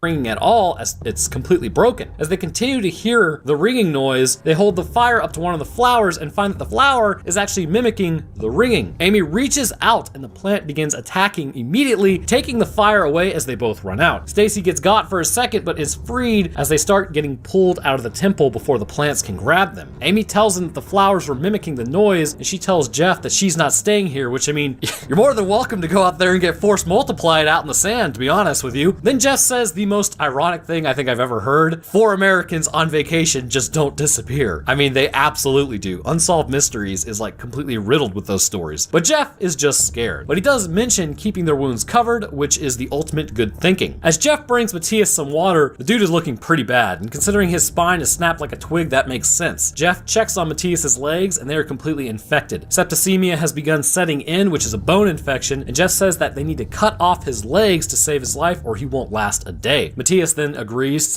says basically cut them off as it'll save his life. They give him a belt to bite down on just in case it hurts, but considering he's paralyzed, I don't think that's going to be an issue. They use a rock to break the tibia and fibula and are fairly successful. Also, unfortunately, this has to be straight up blurred because no fun allowed. Having been successful, they lead the legs, to which the plants immediately come out and take them, showing that the plants are actively hunting them and are aware when pieces of them are falling off. Later that night, Jeff is down in the sand pacing, seeing how exactly the locals are reacting to his movements as they keep in pace as well. Eric sits outside with Amy and they talk about how basically screwed they are, you know, getting everyone into the mood of depression. But as they talk, the plants begin playing tricks on Stacy. They begin mimicking sounds of Amy hooking up with Eric to sow discontent in the group. But honestly, it's not like Amy can really be trusted, so I really don't blame Stacy. While the group argues about what's happening, the plants officially come for Matthias, going down his throat, and they end him by presumably either severing his brainstem or constricting the heart and stopping it. Eric says, well, thank God we cut off his legs, which was pretty funny, but this freaks out Stacy. She's aware the plants are inside of her, and as she screams at Eric, the plants begin to mimic her voice, which is absolutely horrifying. Out front of the temple, the locals are salting the ground to keep whatever this plant is at bay, so it doesn't spread any further. Jeff and Amy have a moment where Amy tries to say that she didn't do anything, you know, like a liar, but Jeff says it really doesn't matter, hinting that he already knows they're screwed. Meanwhile, in the tent, Stacy has the plants moving under her skin. The rest of the group is alerted, and then Jeff cuts into the skin to pull the plants out and get a hold of it, and then he throws it away. He gets the 2 largest of the plants out, but there's a problem. Her body is absolutely riddled with these things, and she knows it too. In fact, one is inside of her head as it moves across her brow line. She notices the group kind of get pensive about it, which confirms her freak out. While everyone is asleep later, Stacy is gonna cut this nonsense out. She gets the knife and begins cutting open her skin to get rid of the plants, while the flowers open up around her, showing it's aware of her presence. Eric then exits the tent to find that she has cut herself all over over to get the plants out. I mean, I can't really blame her. I'd probably do the same thing. Jeff then tries to get the knife, and then she cuts Jeff on his hand, which injures him, obviously. But Eric comes up to kind of, get the knife away from her, and then Stacy totally claps him with the knife in the chest. So he's gone now. And at this point, the plants come to collect his body, and Jeff isn't able to help with his injury. Having just ended her boyfriend in a bout of lunacy, Stacy requests to be ended on the spot, and Jeff obliges, leaving only Amy and Jeff left. Jeff then comes up with a terrible plan because it involves Amy surviving. He uses the blood from Stacy and covers Amy. He then carries her down the stairs and lays her on the sand. He yells at the mines and distracts them long enough when he says the code word Amy, and then she gets up and takes off running. Jeff then takes a few arrows center mass and eventually gets domed. Amy continues running off into the jungle, gets the Jeep started, and unfortunately, the person who was the biggest loser turns out to be the only survivor, which is amazingly annoying. Like, of all the people who deserve to get got, the most unlikable character survives. Real bruh moment. Later on, the Greeks actually do show up, but odds are they're going to fare even worse because, Amy's not going to come back with any help because she sucks. So, humans and plants. We go way back. Our symbiotic relationship of each of us giving one another air to function is fantastic for each other's survival. Unless, of course, it's happening, in which case it's not so great for our survival. But occasionally, plants have been known to be less than symbiotic with animal species. In areas of extremely low nutrient availability, plants may turn to a much more predatory nature in order to help them survive the more harsh environment that they find themselves in. I mean, animals do it too, as eating their own young if the environment is like barren of food, or humans turning to cannibalism should the situation be dire enough. So it's not like we can really blame plants for, eating us. But to understand what the vines these plants are and how they adapted to snacking on humans, we must first try to figure out what are their origins initially and go from there. Now, probably the first and most obvious type of plant that everyone would immediately think of when hearing about a carnivorous plant is the Venus flytrap. This plant, for all those across the pond who may not know of these, essentially the plant is able to snap shut when an insect or small amphibian enters the two leaves. As the plant closes around the animal, it can suffocate it and then over time extract the nutrients from its body. Now, the thing about carnivorous plants is they're just receiving nutrients from the animal. They will still undergo photosynthesis and need it to survive, which will be important later. So with all that said, what sort of plant is located in the temple? Well, for this specific plant, obviously, it's nothing like what we have seen, but instead, it's a type of carnivorous plant that needed to adapt to its changing environment and also likely to the activities of the locals in the area, and all this would come together to create a creature where people go to meet their end. I believe the specific plant that we are dealing with in this instance is actually a form of sundew carnivorous plant for multiple reasons, but the largest one being the look, movement, and location of this plant. So first things first, the location lines up perfectly. Sundews are typically located in North America in the US along coastal regions and up into the interior of Canada. But down in the lower portions of North America, they are located in an area known as the Yucatan Peninsula, which also just happens to be where this movie takes place. So considering the geography of this area is nailed down and pointing to the sundew plant, what other sort of context clues can we look for? Well, the sundew, or Drosera is its actual name, they're also the fastest carnivorous plants, able to turn a full 180 degrees in about a minute. It can easily catch the prey that it needs to survive, as insects aren't really expecting a plant to snatch them up. And with the movement from the plants in the ruins, it's clear to see that these are also moving around the same speed, but possibly a little faster considering how they body Matthias so quickly. Also taking into consideration the extreme environment that the sundews can thrive in, they need very little soil nutrition, if any, which is exactly what you will find in the temple, as likely the soil there hasn't been replenished in hundreds, if not thousands of years. But what I would say points to this being the sundew are the adaptations that we see left over from its previous form to the form that it has become now. Sundews form somewhat vine-like projections with a bulb on the end, and these bulbs are in turn covered in a hair-like filament that can wrap around insects and move quickly to do so. They require full to part sun, like to have cool, dry places during the summer, enter a dormancy period during the winter, bloom in the spring, exiting that dormancy, and enjoy warm temperate climates to tropical environments. Essentially, they are a hardy plant that has been successful in many different environments. Pertaining to specifically the hairs for a moment though, these protrusions help them sense their environment around them, so if something comes into contact with the hair, but also it can stick creatures. When a creature is caught, this helps the plant recognize that food is here as it wraps around it and suffocates the insect, but also the plant releases enzymes onto the insect to begin dissolving it away for consumption, which can lead to its desiccation. So now, taking what we know about the Mayan temples and what they were used for way back in the day, we can make some assumptions about this specific temple. Now, there's the common thinking that decapitation and heart extraction during blood rituals was fairly common, and I mean, it really was. With that said though, there were many different ways to bite the dust in Mayan society. Arrow sacrifice by being shot with an arrow was pretty common. Bloodletting was also kind of something that happened a lot of the time, but for this particular temple usage, I believe the method was hurling a person down a sinkhole, or in this case, just a pit. High status prisoners, or those chosen specifically, would be sacrificed by being dropped into the hole for the nourishment of the Mayan gods. This was a fairly common practice back in the day, but what I imagine happened was something began to take notice of this blood and meat being dropped down in the hole. Sometime in the past, the plant native to the area may have had a few of its spores drift into the actual drop point. Having found a cool, dry soil underneath, the plant would continue to grow, and with the added benefit of the bodies being dropped in, it was more than enough to sustain the plant as it grew. Eventually, the Mayans would likely notice this type of plant was growing outside the temple. As the rituals continued, possibly during the spring when plants first exit their dormant period, it's likely that the Mayans could have actually made a connection that the plant may have been somehow related to a god, which would have ensured that the ritual continued and the plants would be fed. To stop the plants, probably from, the issues that would arise from them spreading into the surrounding plant life, the soil would be salted to keep it at bay, but humans would still be sacrificed over time to the plants. What's most interesting is that this would have likely inspired the adaptations that we have seen amongst the carnivorous plant. Now, the plant is a plant. Mind-blowing, I know. And even with it being fed by sacrifices, its main goal is to thrive and survive. With a large portion of the plant in the temple being protected from the sun, the plant leaves located outside the temple would be providing glucose to the rest of the plant underneath via photosynthesis, which satiates the part and full sun requirements. But the most interesting adaptation is how the plant is able to lure humans to their demise. The same hairs that can be used to produce a ringing sound of a cell phone to get Amy and Stacy to head further into the temple likely are also the same hairs that can sense when a creature is around. Using the compressional waves in the air, the plant can, in effect, learn these patterns and reproduce them, although, just to be clear, there is no real understanding of what these compressional waves mean. It's just an indication of what's around is likely food. Now, because of this would mean that maybe mating noises produced by an insect would be pulling in more insects, or possibly the call of a bird or another animal would basically attract the attention of that species. But this would also be born out of the specialization due to its isolated area it finds itself in, as it's not able to spread further past that temple. As the plant was initially growing, the hairs may have become specialized in this way by humans above the temple, talking, interacting, and making noise in general. With less insects to kind of need the hairs for it, they eventually became a way to get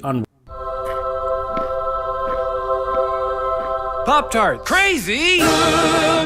Check out all the amazing new looks at Ashley. A huge selection of styles, all for a great price. That's Ashley.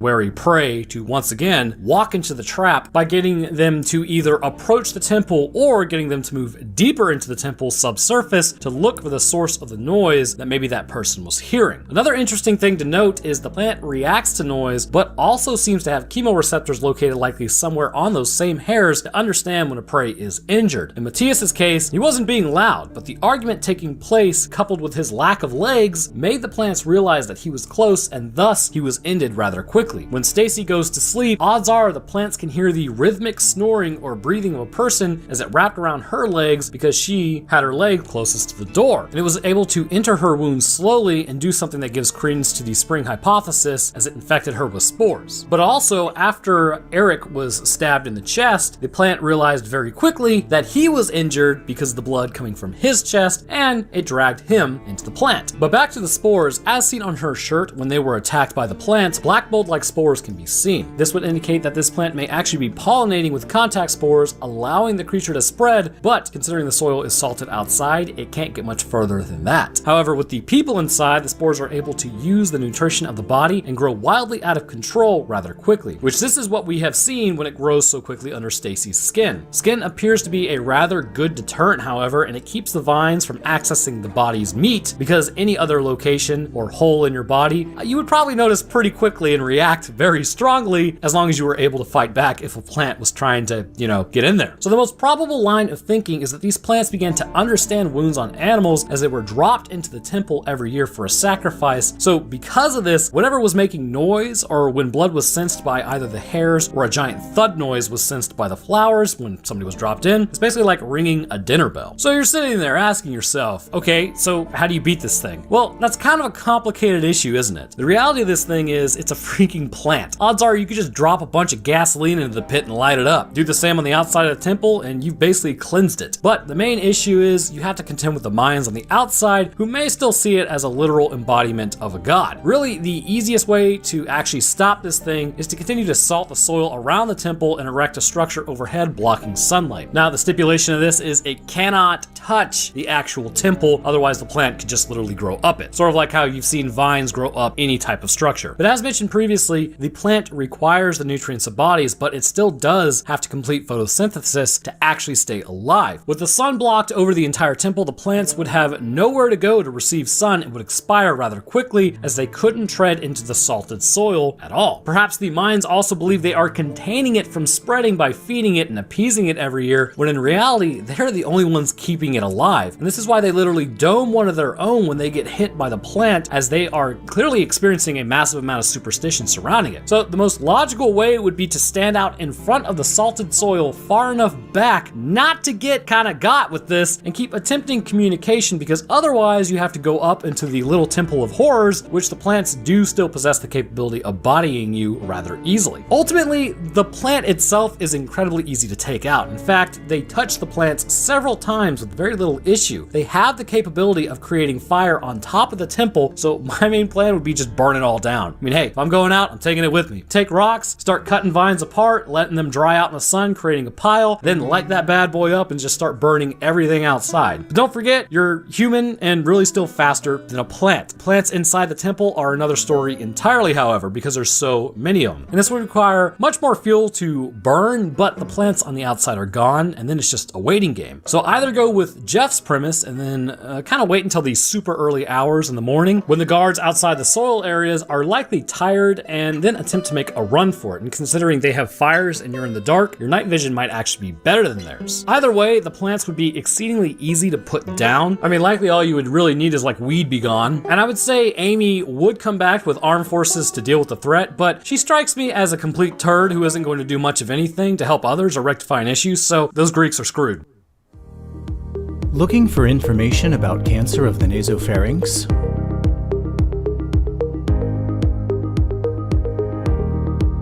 Dive deeper into these and other NPC facts. Visit npcfacts.com.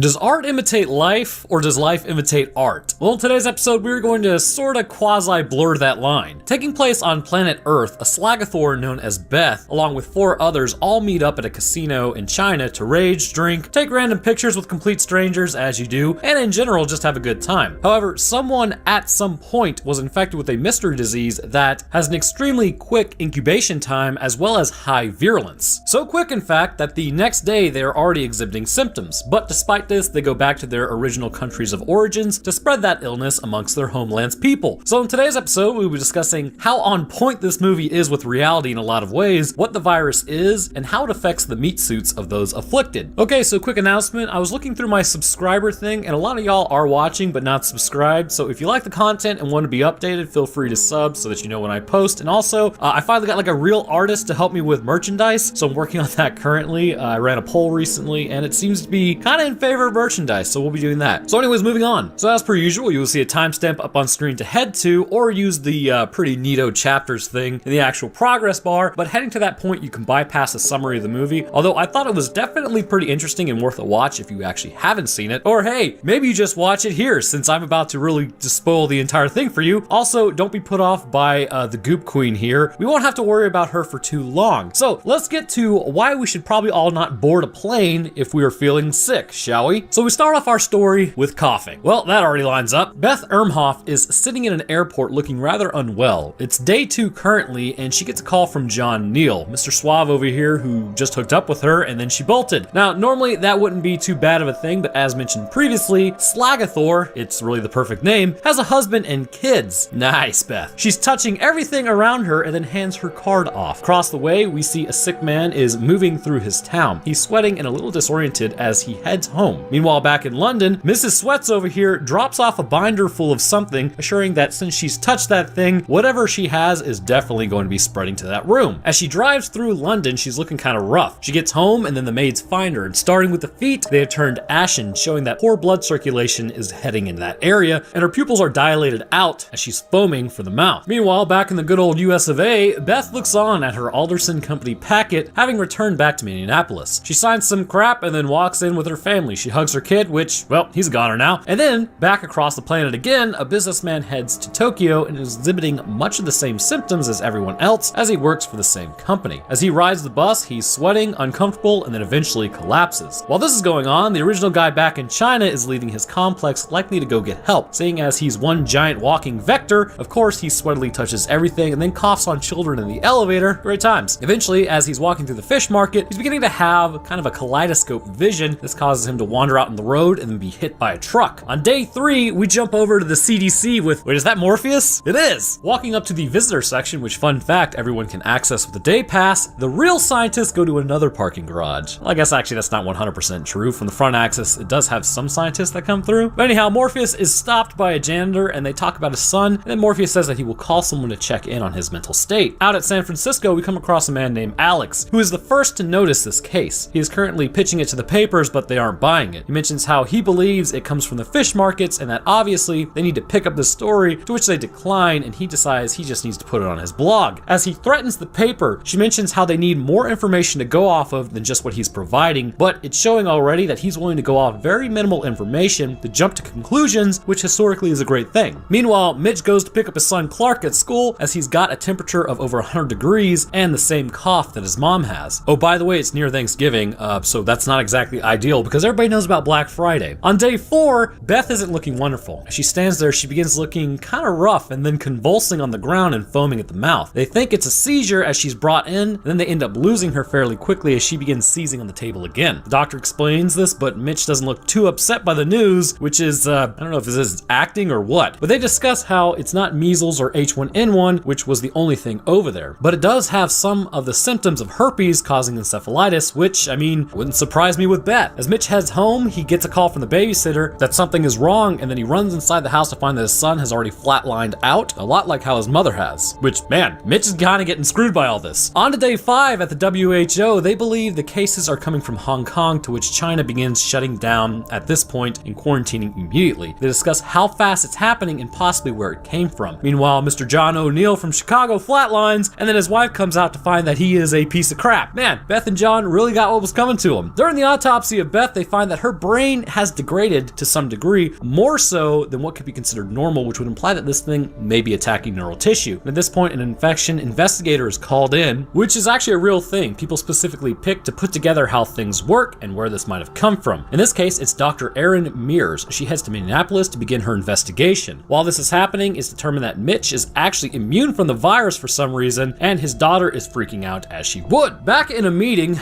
God, I remember these, they discuss how the virus is spreading. They believe it to be respiratory at this point and also fomite, meaning that surfaces can play a huge role in how this thing spreads, and that the virus must be stable enough to exist in a hostile environment, such as the environment that we live in, for long enough to be transmissible. The WHO is reluctant to react as they scared everyone with the swine flu, their words not mine, and it didn't do much of anything. Interesting to say the least, isn't it? Art and life and all that. Heading over to the BSL-4, and that's where they keep the good stuff, or biosafety level 4 laboratory, which you don't want to be in there unless you really have an interest in the disease you're working on. They begin attempting to grow the virus in various tissues to no avail as it keeps destroying any cell they put it in. Also, I love how wooden the interaction between the scientists are. Basically, that's spot on. You ever try to talk to a fellow scientist in a lab? It's like pulling teeth. Then again, back when I worked in a lab, I was likely the most sociable. As they discuss how the virus affects the body, they come to the conclusion the body didn't even try to mount an effective resistance to the virus. It truly had no idea what to do with it concerning the virus, which is even more interesting in present times, which we will discuss a little later on. The virus just continued to grow out of control in their meat suits. Alan continues to harass others, and Morpheus is pulled into the Homeland Security office because the feds are a little suspicious that this was a planned event, which is by nature how they are supposed to think. I mean, that's sort of their job, and they connected it to how it is near a holiday at all times. The feds suggest that maybe someone altered bird flu, to which Morpheus says the birds are already altering bird flu. Nobody actually has to do anything. It could still screw us us up regardless. Oh, and if you haven't noticed yet, this is like a Contagion movie mystery thing and not just like some crazy apocalyptic event. Dr. Mears talks to everyone who may have had contact with the infected. They then find out that Beth's driver may have come into contact with her and he's got the same cough and sweats as everyone else who was infected. A team shows up with masks to cover him up in an attempt to stop it from spreading, but everyone on that bus is probably screwed. Dr. Mears now interviews Mitch and mentions Beth had a layover in Chicago, and was there anyone there that she might have talked to? This kind of rustles the jimmies of Mitch, as he knows John Neal is in Chicago and she wasn't supposed to be there. After realizing his wife is a piece of trash, he's pretty upset about the whole ordeals as Dr. Mears just spilled the whole beans about his marriage basically being a sham. Later on, they end up actually discovering where it came from. After modeling how it interacts with both the lungs and brains of people, they showed that it had both pig and bat sequences. Basically, it was picking up keys to different species to interact with their cells, and it was figuring out how human cells work faster than how humans were figuring it out. So it was a novel virus with a mortality rate in the low 20s with no vaccine. And if that doesn't get me the yellow symbol of lameness, I actually don't know what will. So the doctors decide to call all the private run labs and tell them to cook their samples. It's a BSL-4 issue only. And then the doctor, known as Dr. Sussman, who does some sus things, responds with something that is literally the most spot on thing I've ever heard. If you limit this to a BSL-4 government lab, it will take forever to figure out. Yes, it will. You gotta love bureaucracy and protocols. But he doesn't destroy his samples, he keeps on working. On day 8, many cities are actually infected in the US alone. To this, the WHO sends scientists to Hong Kong to determine the origin of the disease. After walking through and looking at all the patients who first dropped, the lines begin forming of how this might be happening. So by day 8, they aren't able to grow the virus as well properly, so they can't test anything on it. And meanwhile, Sun Feng mentions how there's an outbreak in his village, to which the WHO doctor says sorry, but doesn't really seem that sorry. Anyways, back at the private lab, the doctor continues working on the virus sample under the guise that he was going to destroy them. He was able to grow the virus, to which he immediately forwards the data on the MEV1 virus, which is the first step to creating vaccine. On the other side of the planet, Alan is talking to a pharma guy to help get a possible cure. In this case, it's known as Forsythia, which is a plant. Seeing as this thing is kicking off, Dr. Mears requisitions a large facility for triage and treatment. Some random asks, is it coming out of their budget or hers, which is also spot on complaint during a freaking pandemic. People get really upset about budgets. Back at Mitch's house, the paranoia warranted is starting to set in. Andrew comes over to see Mitch's daughter, and he basically sends him packing and doesn't want flowers. And then we get to see what Beth was doing at the casino and who she was interacting with. The WHO doctor is watching footage of who she was with and where she was. The doctor suggests that the virus started in Hong Kong, which they say is just a guess, and it probably didn't. Nobody wants to take the blame for a virus popping up in their country. Ah, art and life, am I right? On day 14, Dr. Mears is boned. She wakes up with a cough very similar to the cough of those infected with MEV1, and she quickly calls around trying to get information on who was around her and if they are infected. As you know, other sicknesses still do exist. She then calls Dr. Cheever and says that she's sick. She discusses her symptoms and he tells her to stay in her room, and he's going to try to get her home healthy if he can. Also, Mitch can't get his wife and stepson buried, which is, well, sort of a bummer. But then again, if I couldn't bury my cheating wife and stepson, I mean, I guess that would kind of explain, you know, why he wasn't really too upset about his wife. Anyways, examining the casino footage, it shows that Slagathor is once again calling John Neal and discussing cheating. She leaves her phone behind, and that's how she comes into contact with the girl from England. She then has her drink touched by the waiter from Hong Kong, and that's how he dropped. Then, the Hong Kong scientist working with the WHO doctor says the Americans and French actually have the cure to the virus. They're manufacturing it in secret, but the WHO is actually in cahoots with the Americans, which made me bust out laughing. But it makes the Hong Kong scientist suspicious of the WHO doctor. Also, Forsythia didn't work on Sun Feng's mother, but he suggests it was because she wasn't strong enough, which it just didn't work at all because it's a plant. As they go to leave, they abduct Dr. Lenora, which is the WHO doctor, saying they need to use her for ransom for getting them pushed to the front of the line to get the vaccine. I mean, she could have just resisted at least the smallest amount. Anyway, Sun Feng shows her his village, or what's left of it, and says she needs to help. Meanwhile, out at the facility Dr. Mears set up, she's now a patient there and she's not doing too well. At the Department of Homeland Security, they tell Dr. Cheever they can't pick her up as a congressman has priority because, you know, Congress. And then he also goes on to say that they're about to shut down state borders to contain the virus. Dr. Cheever is concerned that this will cause a panic, and he's right, but that's just the way the cookie crumbles on that. He tells Dr. Cheever to keep quiet until they need to tell everyone. During Alan's vlog, he takes Forsythia to see if it combats MEV1. During this, Dr. Cheever calls his wife to say that things are beginning to break down. nurses are striking because they don't have a way to actually combat the virus and are really just putting sick people next to healthy people, hoping that the healthy people don't get sick. So really it's just a skeleton crew of volunteers currently helping out with triage. He then tells his wife that she needs to leave now and don't stop and don't tell anyone. While he did this, the janitor was outside his office and now he knows that the jig is up. It's time to panic. Dr. Cheever's wife then tells her friends, completely violating what Dr. Cheever told her not to do, and then she says that her friend needs to get out of Dodge as well. Basically now it's a giant information leak, pretty standard. So things are getting pretty crazy on day 18. There's a giant run on Forsythia and they can only give out about 50 doses. People start rioting over it and burning stuff down and looting, which is what humans do when they're scared. The individual person isn't so bad, but a group of us,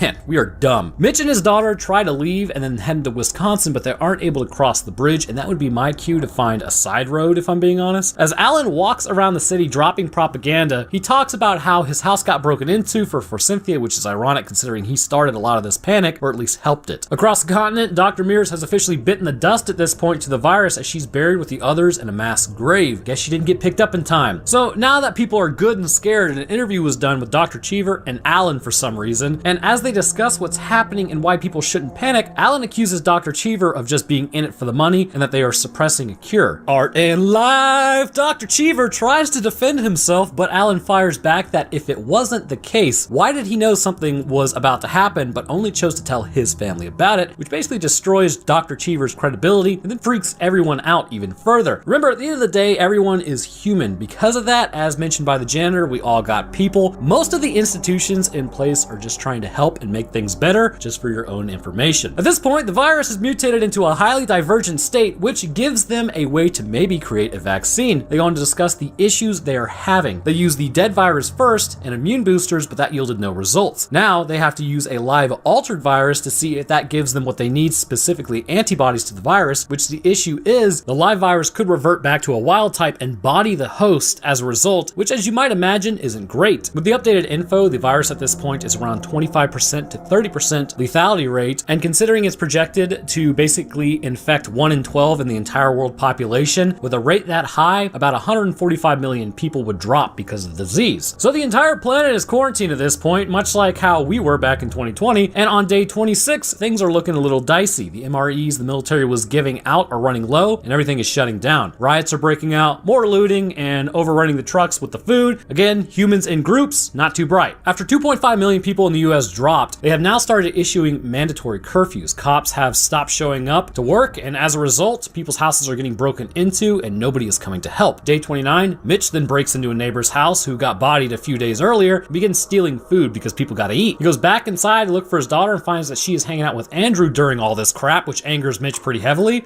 Kids. They're basically just dumb adults. Disclaimer though, they're not really just like adults. They're actually quite different. Like even pain medication can screw a kid up, but not touch an adult. Anyways, back in the labs, Allie begins discussing how she thinks vaccine 57 may work. Homeland Security wants to put it in the water supply to cure everyone at once, but Allie declines. Instead, she injects herself with the vaccine 57 to test it, see if it works or not. She then visits her dad, who has the virus and is succumbing to disease because she needs an exposure event from him to see if it works. I mean, really, she could have got an exposure event from anybody, but this kind of just ensures she can see her dad. At this point, the vaccine seems effective and she doesn't drop. Now the question is, who gets the vaccine first? Jumping ahead to day 131, society is still crumbling as they ramp up production of this vaccine. Aubrey was attacked by men, not important. And at this point, Alan is discussing making money with the pharma guy about Forsythia and how the new vaccine will have some side effects in like 10 years or so. Just life, man. I'm telling you, there's so many parallels, but it's a trap. Because of his panic-inducing rants, he has become something of a celebrity and isn't willing to let it go. Homeland Security got involved and nabbed him, though I think he technically still falls under freedom of speech, so not really sure how that's gonna go. On day 133, they now have a lottery system to determine who gets the vaccine based on birthdays on ping pong balls, and Dr. Cheever says Allie needs to actually take credit for her findings, as everyone is pretty jazzed. Mitch's daughter is pretty upset that she's on lockdown for another 144 more days, which I mean, it's kind of just get over it sort of deal. Oh, and by the way, the doctor is still kidnapped. They negotiate a trade for her and soon is given a placebo vaccine for his village in exchange for Dr. Lenora. I feel like she's got some sort of Stockholm syndrome going on, as I'm assuming when she's at the airport and she gets the real vaccine, she then runs back to the village. Alan, at this point, has his blood taken. He lied about being infected with the virus as he has no antibodies to it, and it was all just a hoax. But he made bail regardless, and they let him go for now. Now, I hope I saw saw this correctly, I believe Dr. Cheever was given vaccines for his wife and himself, but instead he gives one of the vaccines to his wife and then gives the other vaccine to Roger the janitor's son so that they know he will be okay. On day 135, mass vaccination sites begin opening up as humanity begins to get ahead of the virus and slow its spreading. And then Mitch's daughter has her prom with Andrew as Mitch cries over his terrible wife, and then we see where the virus actually came from and who is responsible. Beth's company, Alderson, knocked down some trees which disturbed some bats, who then dropped infected bananas into a pig's cage, which was eaten by the pigs, which resulted in infection. Those pigs were then brought to the casino to be served, where a chef was infected and then held hands with Mitch's wife on day 1. Pandemic started because Beth needed to hold hands with everyone. So, first things first, when examining the outcome of a disease, it's easy to let emotions get in the way of what's happening. I mean, after all, we are human. Seizures, convulsions, sweating, disorientation, all of those are merely symptoms of what your body is currently enduring and attempting to cope with, or in this case, MEV1, but it wasn't really successfully coping with it. It is important to remember that at the end of the day, it's an invasive organism or virus, and what you are experiencing are just the reactions to it being in your body. So with that very obvious statement out of the way, let's take a look at the actual symptoms of MEV1 and try to figure out why the doctor called them herpes at the beginning, because interestingly, cold sores could possibly induce a lot of similar symptoms if you didn't know. When a person was first infected with MEV1, they appear at the beginning to exhibit symptoms of malaise and a cough. Seeing as the virus infects the lung tissue as well as the neural tissue, your body would first and foremost attempt to decrease the viral load by coughing, which is exactly what the virus wants. As the body becomes more and more aware of this invader and the invader in its midst, it will begin activating other immune responses in an effort to counter it. When it does, this results in the high-grade fever in the low 100s as the body is attempting to burn out whatever is infecting the cells. The issue is, however, this will ultimately be fruitless once you start displaying symptoms. By day 2, the cough is getting worse and the fever is depleting your meat suit faster and faster, as well as the virus ransacking you. What was said that is highly interesting is that your body doesn't even know what to do with the virus. While not completely true, it's much more likely related to the incubation period more than anything else, which let's go on to talk about how the innate immune system kind of reacts to virus infections versus the adaptive immune system. When a virus first enters the body and begins infecting cells and replicating, those cells will send out messages to alert the rest of the body that a major bruh moment is currently happening. That's right, I can relate to the youth. These messages are secreted from the cell into the bloodstream and surrounding matrix, and they are known as interferons. This tells your phagocytes that some sort of infection is taking place and help is needed. After picking up this signal, the body's innate immune system is now activated as the phagocytes enter the area where the infection is, and in this case, the viral infection, and then begin scooping up viruses and breaking them down. Now, this is all well and good if it's just kind of your standard infection of viruses. While the flu can in fact be lethal, if it's just a minor virus like rhinovirus and you're not immunocompromised, the phagocytes can keep the infection at bay long enough for the adaptive to be activated, which is the real powerhouse of the immune system. The issue with MEV1, however, is that the incubation period is so short, as in like 3 days, that the phagocytes are overwhelmed quickly. Usually with viral infections, the time needed to produce devastating amounts of viruses are roughly about 2 weeks, maybe a little less. And this ensures that at least some antibodies can be produced to the virus in an attempt to subdue it. However, with the MEV1, while the phagocytes may have made it to the thymus to activate the body's stronger defenses, the issue is this takes time to build antibodies. In fact, it actually takes a couple days to properly activate the adaptive immune system. By day 3, MEV1 has already mostly destroyed the body, and not just the respiratory tissues, but something much, much worse. As MEV continues to contend with phagocytes who are quickly being outclassed by the sheer ability of the virus to reproduce in great numbers, they are small enough to bypass the blood-brain barrier and enter the brain itself. And this is where the true lethal nature of the virus actually lies. Heading to the spinal cord, as well as the 3-pound chemoelectric anxiety machine in our skull, inflammation would begin causing the brain to swell, as well as the spinal cord. Now, you might guess, that's completely terrible for your life expectancy. There are a few viruses that we know of that can actually cause this to happen, and strangely enough, something as common as the herpes simplex virus 1 is capable of producing encephalopathy. What is encephalopathy? I can already hear you asking. Well, when a virus enters neural tissue, it can cause swelling in that tissue. In fact, specific viruses can cause swelling in certain places, and the herpes in particular can cause swelling in the temporal lobes, and in rare cases can cause swelling in the frontal lobes. Obviously, with those areas afflicted, things like hearing, speech, mood, memory, and logical thought can be heavily damaged. But I think I may have a fair idea on where the MEV1 virus specifically causes encephalopathy. During Beth's autopsy specifically, they discuss how the gyrus of the cerebrum were intact, things looked relatively normal. However, However, when they got to the lower portions of the brain, that's where they spotted issues. In the lower portions of the brain, you had things like the pons, the hypothalamus, thalamus, pituitary, what have you, all like the really important stuff. But the most critical to our survival as an individual is the brainstem. Here, most of the autonomic functions are housed. Blood pressure, chemoreceptors, breathing rate, heartbeat, all run without a person's conscious effort, except for now because you're manually breathing and also manually blinking. You're welcome for that, by the way. It'll return back to you in a little bit, but it's just slightly annoying for now. Just stop thinking about it. Anyhow, this is what I believe is basically dropping people like flies, or at least the right set of circumstances are dropping people, which we will talk about in a little bit. Shortly after their infections, it's clear the viral load rises quickly. Considering this is a lung and neural tissue disease, it would begin destroying lung tissue as it's quite virulent, as shown by how much difficulty they had trying to even grow the virus under normal circumstances with standard cells. During the first day, this would induce the coughing that we have seen in the pneumonia creeping in once those cells are destroyed. However, again, as it enters the neural tissue, the virulence doesn't stop there. As neurons were ruptured and the body continued to undergo these virus-driven problems, the brain and spinal cord could swell, leading to the rest of the body's suffering. Autonomic functions would begin to cease as consciousness was lost, and eventually a full-blown coma would be entered. Shortly after this, you would likely go into MODS, or multiple organ dysfunction syndrome. Breathing would also cease, and it really may go as far as to stop your heart from beating or cause you to enter an arrhythmia due to pressure on the brainstem. Explaining the symptoms I always feel like is important because we sometimes view viruses,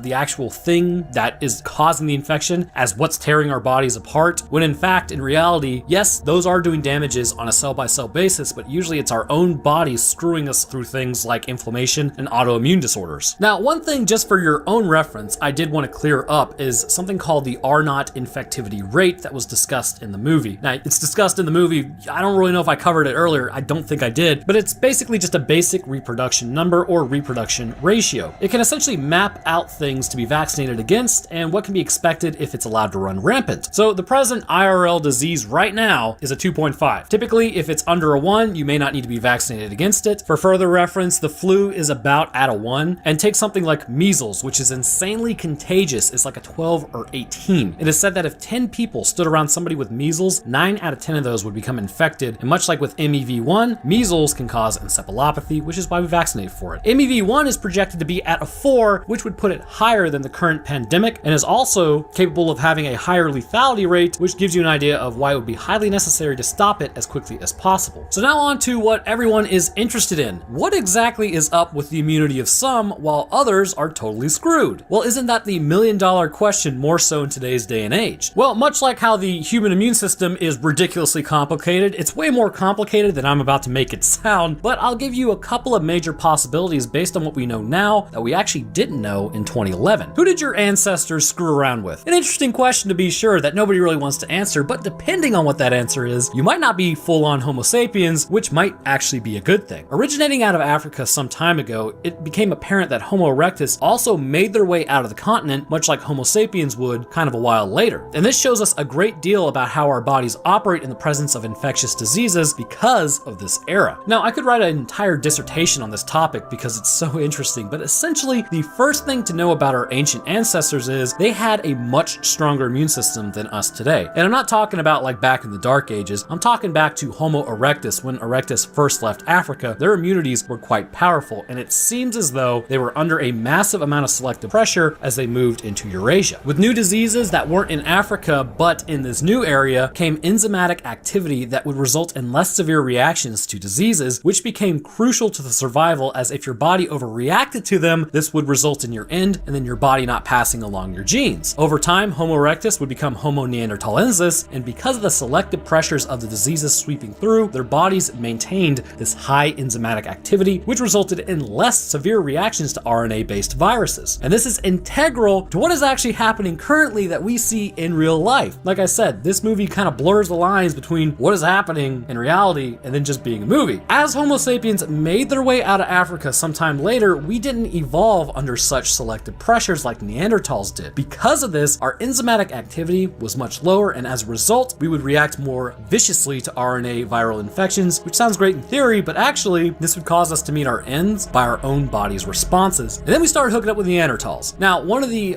prevailing hypotheses with this type of enzymatic activity is that it's expensive for the body to maintain, and because it's expensive, we never really developed developed it when we were in Africa, but the Neanderthals had to keep it developed to survive what was in Eurasia. Anyhow, over time, as we banged Neanderthal out of existence, because humans are like that, look no further than Mass Effect, also Tally Best Girl, we picked up something on our 12th chromosome, the ability to react less aggressively towards viral infections. Not all of us have picked this up. People directly out of Africa do not seem to possess this trait as frequently, which may explain why viral infections are more lethal amongst this specific population, because people directly from Africa may not have a direct link to Neanderthal populations. I've had great personal interest in this specific Neanderthal-based immunity system myself because of how I react personally to viruses. I'm a carrier of flu and do not actually show symptoms when I catch it. I also had a confirmed case of Rona this year, but I also suspect I had a case in 2019 based on symptoms. My symptoms were only sweating and a fever for a few hours for about 3 days, and then absolutely nothing. The reason I may have had such mild symptoms in any presence of any virus was, according to my genetic profile that I conducted, I appear to have 60% more DNA from Neanderthal than the average person. And I would go out on a limb to say because of this, likely I possess some sort of inheritance on my 12th chromosome concerning my immune system. Also,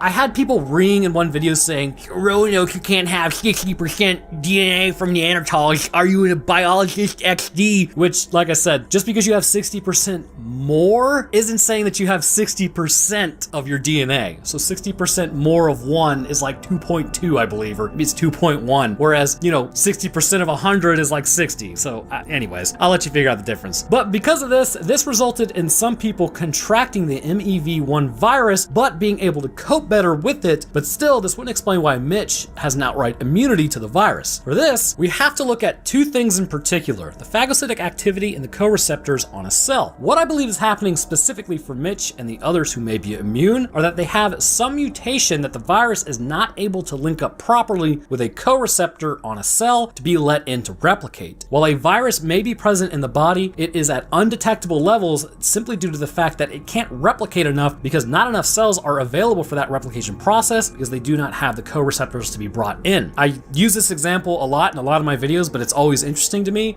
People from Central Europe actually have a Delta 32 allele mutation because of the bubonic plague. And what happened is that specific receptor is either only growing halfway out of the cell membrane or not at all. Therefore, HIV can't actually attach to that co-receptor to give them HIV infections. So because of that, they actually have a resistance to HIV, and some people have actually shown to be almost outright immune to HIV. But be safe out there because HIV is super mutagenic and it can still infect you. So back to the MEV1. So with this virus floating around attempting to access locked cells, there are cells taking notice of their presence, and these are the phagocytes. They will happen across the virus and say, whoa, buddy, what are you doing here? They will then engulf it, destroy it, and then take pieces of it to T cells, and from here, they will make the T cells aware, and then the body's aware, and then they start making antibodies, ensuring that the virus can never grow to the point of being out of control, as anything there will be blocked further from accessing cells as antibodies attach to the virus. Now, Mitch may be immune and still have the virus present in his body, but the MEV1 virus isn't an all or nothing deal. The mortality rate is 1 in 12 people, and even just that 1 in 12, it's an actual 25% to 30%, meaning that there are still roughly 548 million people worldwide who would have to contend with the virus attacking their bodies as they have the co-receptors, but again, they will survive, and you can look no further than the current pandemic to understand what this would look like. We know specific people have more phagocytic activity for some reason that will continue clearing away viruses quickly to stop the viral levels from being completely unchecked. During this time, due to the chromosome 12 inheritance, they will not have as strong of a reaction and may never have the encephalitis as a result, which means their bodies can properly produce antibodies to the MEV1, which ultimately will leave them naturally inoculated. Although I will say this,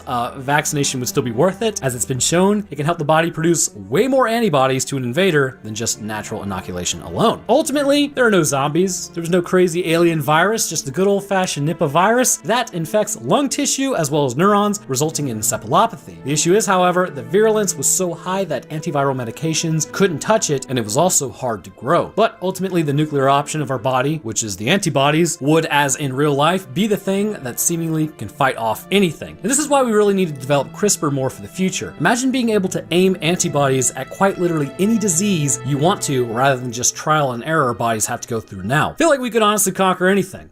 Do you guys remember that debacle wreck? Well, Demonic Enzymes sort of took that entire video and trashed it, but luckily for us, there's another version that's totally not a ripoff of Wreck. In fact, it's so different, it even has a much more feasible origin for disease. In the events of the movie Quarantine, much like Wreck in literally every single way, in fact, even the attic door comes swinging down and scares everybody, a journalist and cameraman are shadowing firefighters and EMTs for a ride along to get a good feel for the average everyday life of what happens at the fire department. Unfortunately for them, they should have probably just decided to do this another day. During the events of The Shadow, they get a call late in the night to respond to an old woman screaming in her apartment. Upon entering, they find the old woman has something severely wrong with her and isn't responding to commands and seems to just have a general confusion before turning violently aggressive, which then kicks off a night of everyone in the building dropping and becoming highly aggressive monsters that are borderline animals attacking their fellow tenants. So in today's episode, it will probably feel somewhat familiar. If you haven't seen the Wreck video, then don't go see it. Just pretend like it doesn't exist, because this time we are covering something a little more corporeal, the Doomsday Cult virus from the movie Quarantine 1 and 2, and how it affects the body, and why hilariously the guy who brought this upon humanity is an idiot because he seemingly doesn't understand the immune system, but also doesn't really understand viral mutations. So as per usual, up on screen you'll find a jump to point to bypass the summaries of these movies and then head straight into the science. I'm also going to do something extra crazy, actually separate Quarantine 1 and 2 in the chapters. Exciting, isn't it? I had someone get upset in the comments in the last movie I covered saying I was explaining the summaries too much, so also let me know what y'all think about that too. Basically my thinking on it is, I kind of just show you the movie without showing you the entire thing, and I figure maybe 3 hours of movie breakdown in 16 minutes is pretty good, but that's just my opinion on it, so let me know what you think about that. So let's get into why, if you plan on dropping a virus on a planet, you need to actually make sure you have an exit strategy or at least a way to counter said virus. We kick off our story with Angela trying to make a viral video about the daily life of firefighters. Little does she know, a viral video will be absolutely what she's capturing. As she interviews all the other firefighters, as someone who's done Third Rider, which is basically I rode along with ambulances and helped out with that stuff back when I was in EMT school, these guys have way too much time on their hands. Like, not IRL, but in this movie. And like, I was in a small county where I did mine, and about every 10 minutes we were heading out to a call. I imagine in New York, these guys show up and boom, they are working the whole day. But moving on, we meet one of our firefighters, Jake. As he continues to show Angela around, there's the standard ribbing one another, showing her the poles they slide down and the tools that were used, as well as the Dalmatian. Pretty standard stuff, and as time gets later on, firefighters go to sleep for the night, which does occasionally happen, but a call rings out and Jake mentions how it looks like Angela got her call. They load up and then head out to the apartment. Arriving at the apartments, they find the cops are already there too. An old man awaits them and then tells them what's happening. He mentions how there was a scream from the woman's room and it didn't even sound human. Other tenants have gathered in the atrium to see what's going on, as then they head up to the woman's room. They bust open the door to Miss Espinosa's apartment and then find her standing at the other end. A dog runs out barking as the woman continues shaking. As they question if she's hurt or okay, she moves into the light and there is blood on her shirt and she's foaming at the mouth. Cameraman then turns on his light to the camera, which frightens her and turns her aggressive. She then begins attacking the firefighters and bites into the neck of one of the cops. As they subdue her, they pull the cop downstairs, but as they are trying to extract him from the building, they find the doors are locked and they've been trapped inside. At this point, they're officially in quarantine. As the cop radios to everyone outside, his radio seems to have been jammed and nobody can get in contact with anybody on the outside. As they begin kind of freaking out and discussing what to do with the cop, one of the firefighters is then thrown from the floor above and lands on his chest and immediately begins bleeding out. He is still technically alive, but that is some serious brain bleed at this point. Jumping forward, Angela then heads upstairs with Scott, the cameraman, and heads back to the old woman's room. As they do, another woman who was in there was trying to run out, but then is pushed and knocked unconscious. Scott turns on his light and finds that Miss Espinosa is back up, except this time she's covered in blood from attacking the cop. As the other cop tries to talk to her, she charges and he's forced to put her down. And this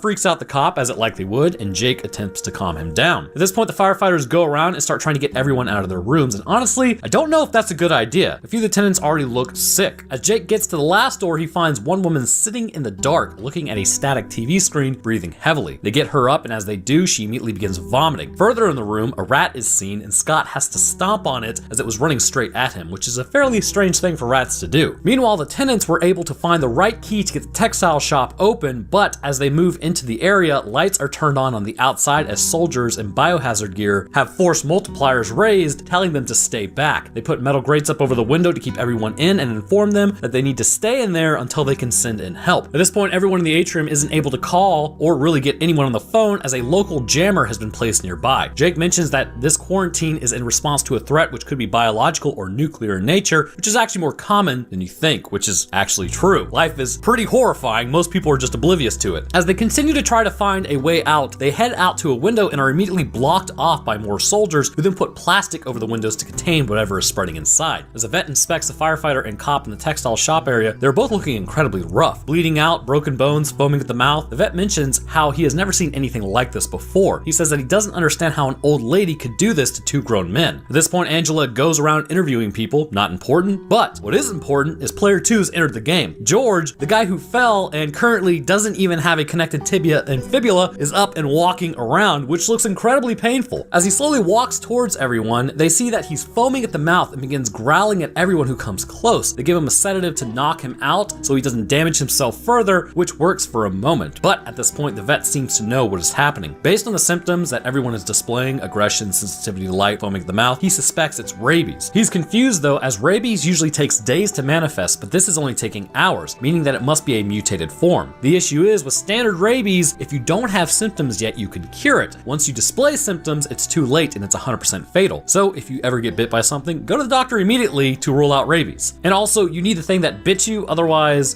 they have to preemptively give you like 7 shots in your stomach, if I remember correctly. It's incredibly painful. Back in the atrium, a lawyer attempts to go back to his apartment but is stopped by the cops. He has the right idea, separate from others, and eventually he says that he's going to sue the cop as he boards an elevator. Angela at this point goes with 2 others around to the back area, to the back stairs, to see what's going on, and the dog from earlier is in the hallway. It's clear that the dog has gone completely rabid at this point and is barking at them, but before it can attack, the elevator doors open up and the lawyer is immediately attacked as the dog jumps inside and begins snacking on the man-witch. So from here, basically everything starts going sideways for everyone. As they leave the lawyer to his fate, they then head into the couple's apartment where they are able to pick up a TV broadcast with a chief saying that everyone inside the building has been evacuated, which is a lie. They then shut off the power. As they hear someone breathing, the woman who was sitting watching static TV from earlier has found them and begins attacking. Scott is forced to use his camera to bash in her face to protect himself and the group. So finally, the cop gathers everyone up and then mentions how the CDC is here. Oh, thank God, send in the nerds. The vet protests, saying that how could they possibly have a cure for this? They don't even know what it is. As they discuss where everyone lives, the cop then asks who was in the attic, and they say a man from Boston, but nobody's seen him in months, which is probably a good sign. And now the CDC is coming in, and they gave these nerds force multipliers. As men in biohazard suits move in, they move to the textile room to inspect those who are infected. They then go and extract some brain tissue from George, but after they remove some, he sits up and immediately attacks one of the CDC personnel. Only one of the personnel actually manages to escape. As they demand information from him as to what's happening, he says that they first noticed this at the vet. A dog arrived, and within an hour, all the other animals had been infected with a rabies-like infection. They traced the dog back to this apartment complex, and it turns out to be the little girl's dog, Max. Now the issue is, the little girl has been sick for what the mom says was weeks, but it's just bronchitis. As the attempts to assuage everyone's fears are made, they then turn on the light to the camera, and the little girl shows sensitivity to it. The little girl then bites into the mom's neck as she is straight up infected. As they move upstairs to track the little girl, they end up passing by the old lady's apartment from earlier, the one that got.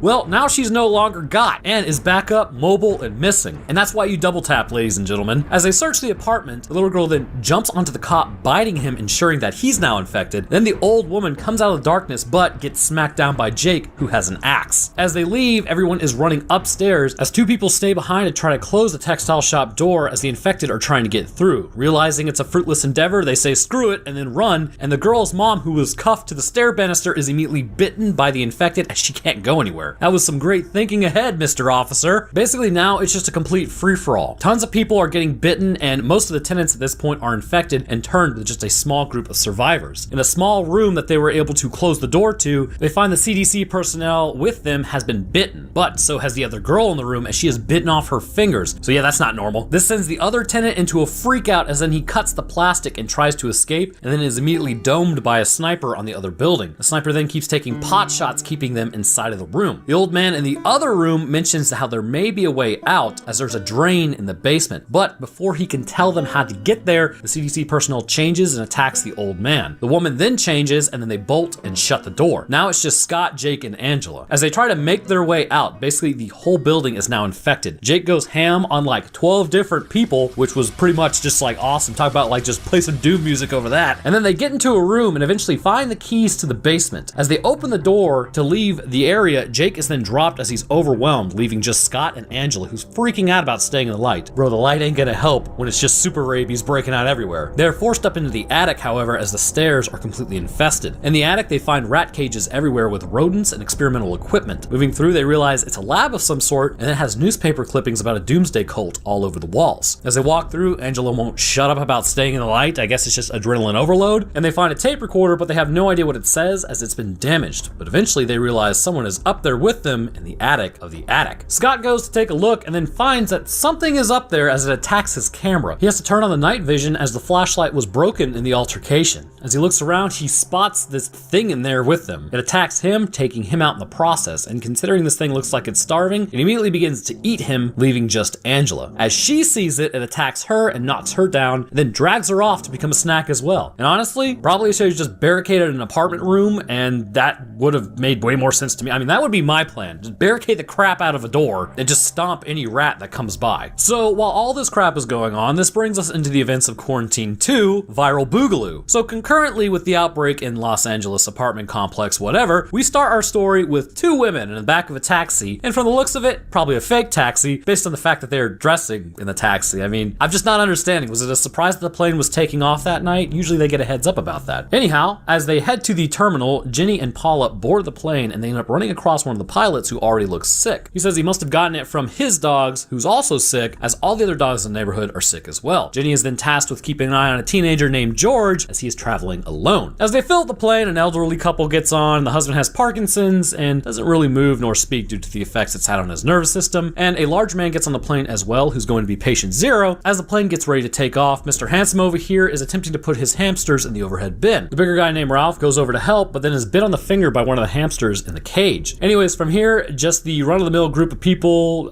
who you're going to meet are just going to meet a horrible end. Just prior to taking off, it's an important note, Ralph is already beginning to show signs that something is up with his vision. As the plane continues flying, there are several discrepancies. First, who are these two making out in the plane? Like, what is that about? Second, they say they have Wi-Fi, and have you ever used a plane's Wi-Fi? Why do they even offer it? I've never been able to get to function. And possibly the most unbelievable thing about this is the dude is having a full-on conversation on his phone when they are in the sky. Also not really feasible. Just thought I would bring that up for a second. So moving on. So at this point, Jenny and Henry start hitting it off, and there's an unusual amount of animals on this plane as well, with an older woman mentioning that the cat she has is usually pretty well behaved and never leaves the apartment building. I wonder which apartment complex she belongs to. Also, the pilot continues to show degrading symptoms as they continue to fly. As Jenny goes to check on Ralph in the back, he's looking pretty rough. He mentions that he needs some water or at least something to drink and is seeming quite disoriented. As Jenny moves back to check on Henry, he's watching a live stream of the apartment complex from the first quarantine, currently undergoing many issues. Jenny then heads to the back of the plane again to check on Ralph, who is slumped over, and then turns, showing that he is foaming at the mouth. He vomits on her and begins talking about stopping the plane as he needs to be let off. The cat also eats the vomit, scavengers, you know, and as Jenny cleans off the puke, Ralph runs to the cockpit and begins slamming on the door to be let in. A few passengers are able to subdue Ralph, with George possibly getting a concussion. Paula then zip ties Ralph's hand behind him. Jenny then puts in an emergency call so that they can make an emergency landing. The pilots now start the emergency landing, but they are doing so during some difficult weather, and as such are hit with severe turbulence, which is literally my nightmare scenario, but they are successful in landing. Upon landing though, they are not given a gate at which to go to. So while doing that, Paula is then bitten in the face by Ralph, who wakes back up, infecting her. They end up putting Ralph in the bathroom and closing the door, trapping him. Luckily, there is a medic on board, so they're able to sedate Paula before it gets any worse. As the pilots attempt to get to a gate, they end up just taking one and exiting the plane. Pilots stay behind to keep Ralph in the plane contained. As they head to the door, it is locked and they aren't able to get out to the terminal. They then open another door to the baggage area to get to the main terminal. Then as they move through the staging area, it becomes quickly apparent that they are trapped in there. All the doors have been sealed and now they can't escape. They're basically just completely locked down. Everyone is predictably freaking out at this point as they argue. George then looks outside to see that they're completely surrounded. They're given orders to stay in there and not to escape. They are now under quarantine too. So they start yelling at Jenny like she has any idea what's going on, which is bizarre, and they realize they need a med kit for Paula as she's bleeding out. So a few are sent up back to the plane's cargo hold to retrieve it. As they walk up, the power is cut, leaving everyone in the dark. Heading back into the plane, they find that both the pilots are gone and Ralph is nowhere to be found inside outside the bathroom, but it is covered in blood. As they begin cutting the carpet to get in the cargo hold, they find the man with Parkinson. He looks down at the broken zip ties as Ralph is now on the loose completely. As the group enters the cargo hold, the lab rats that were supposedly just hamsters have now been let loose in there. Ed takes it out as Jenny grabs the med kit. As they ascend out of the cargo hold, she sees one of the pilots at the end of the plane, kind of like skittering around, creepy as hell. But behind her is the other newly infected pilot as it grabs her. Luckily, Niall is packing some heat and then takes that pilot out. Meanwhile, as they attempt to get out, the man with Parkinson's wife is trying to escape out the door and appears to be panicking. As they try to get her to kind of calm down, she turns around and begins attacking the group in a rage. They are able to shut the door and keep her out, but just barely. George begins talking to Jenny about how her dad just called, but all the phones went dead at the same time, meaning that they're basically now being jammed as well. As Jenny looks around for a potential way out, she ends up finding that there is some blood splatter, meaning that they are not alone in there now. Jenny says that whatever is spreading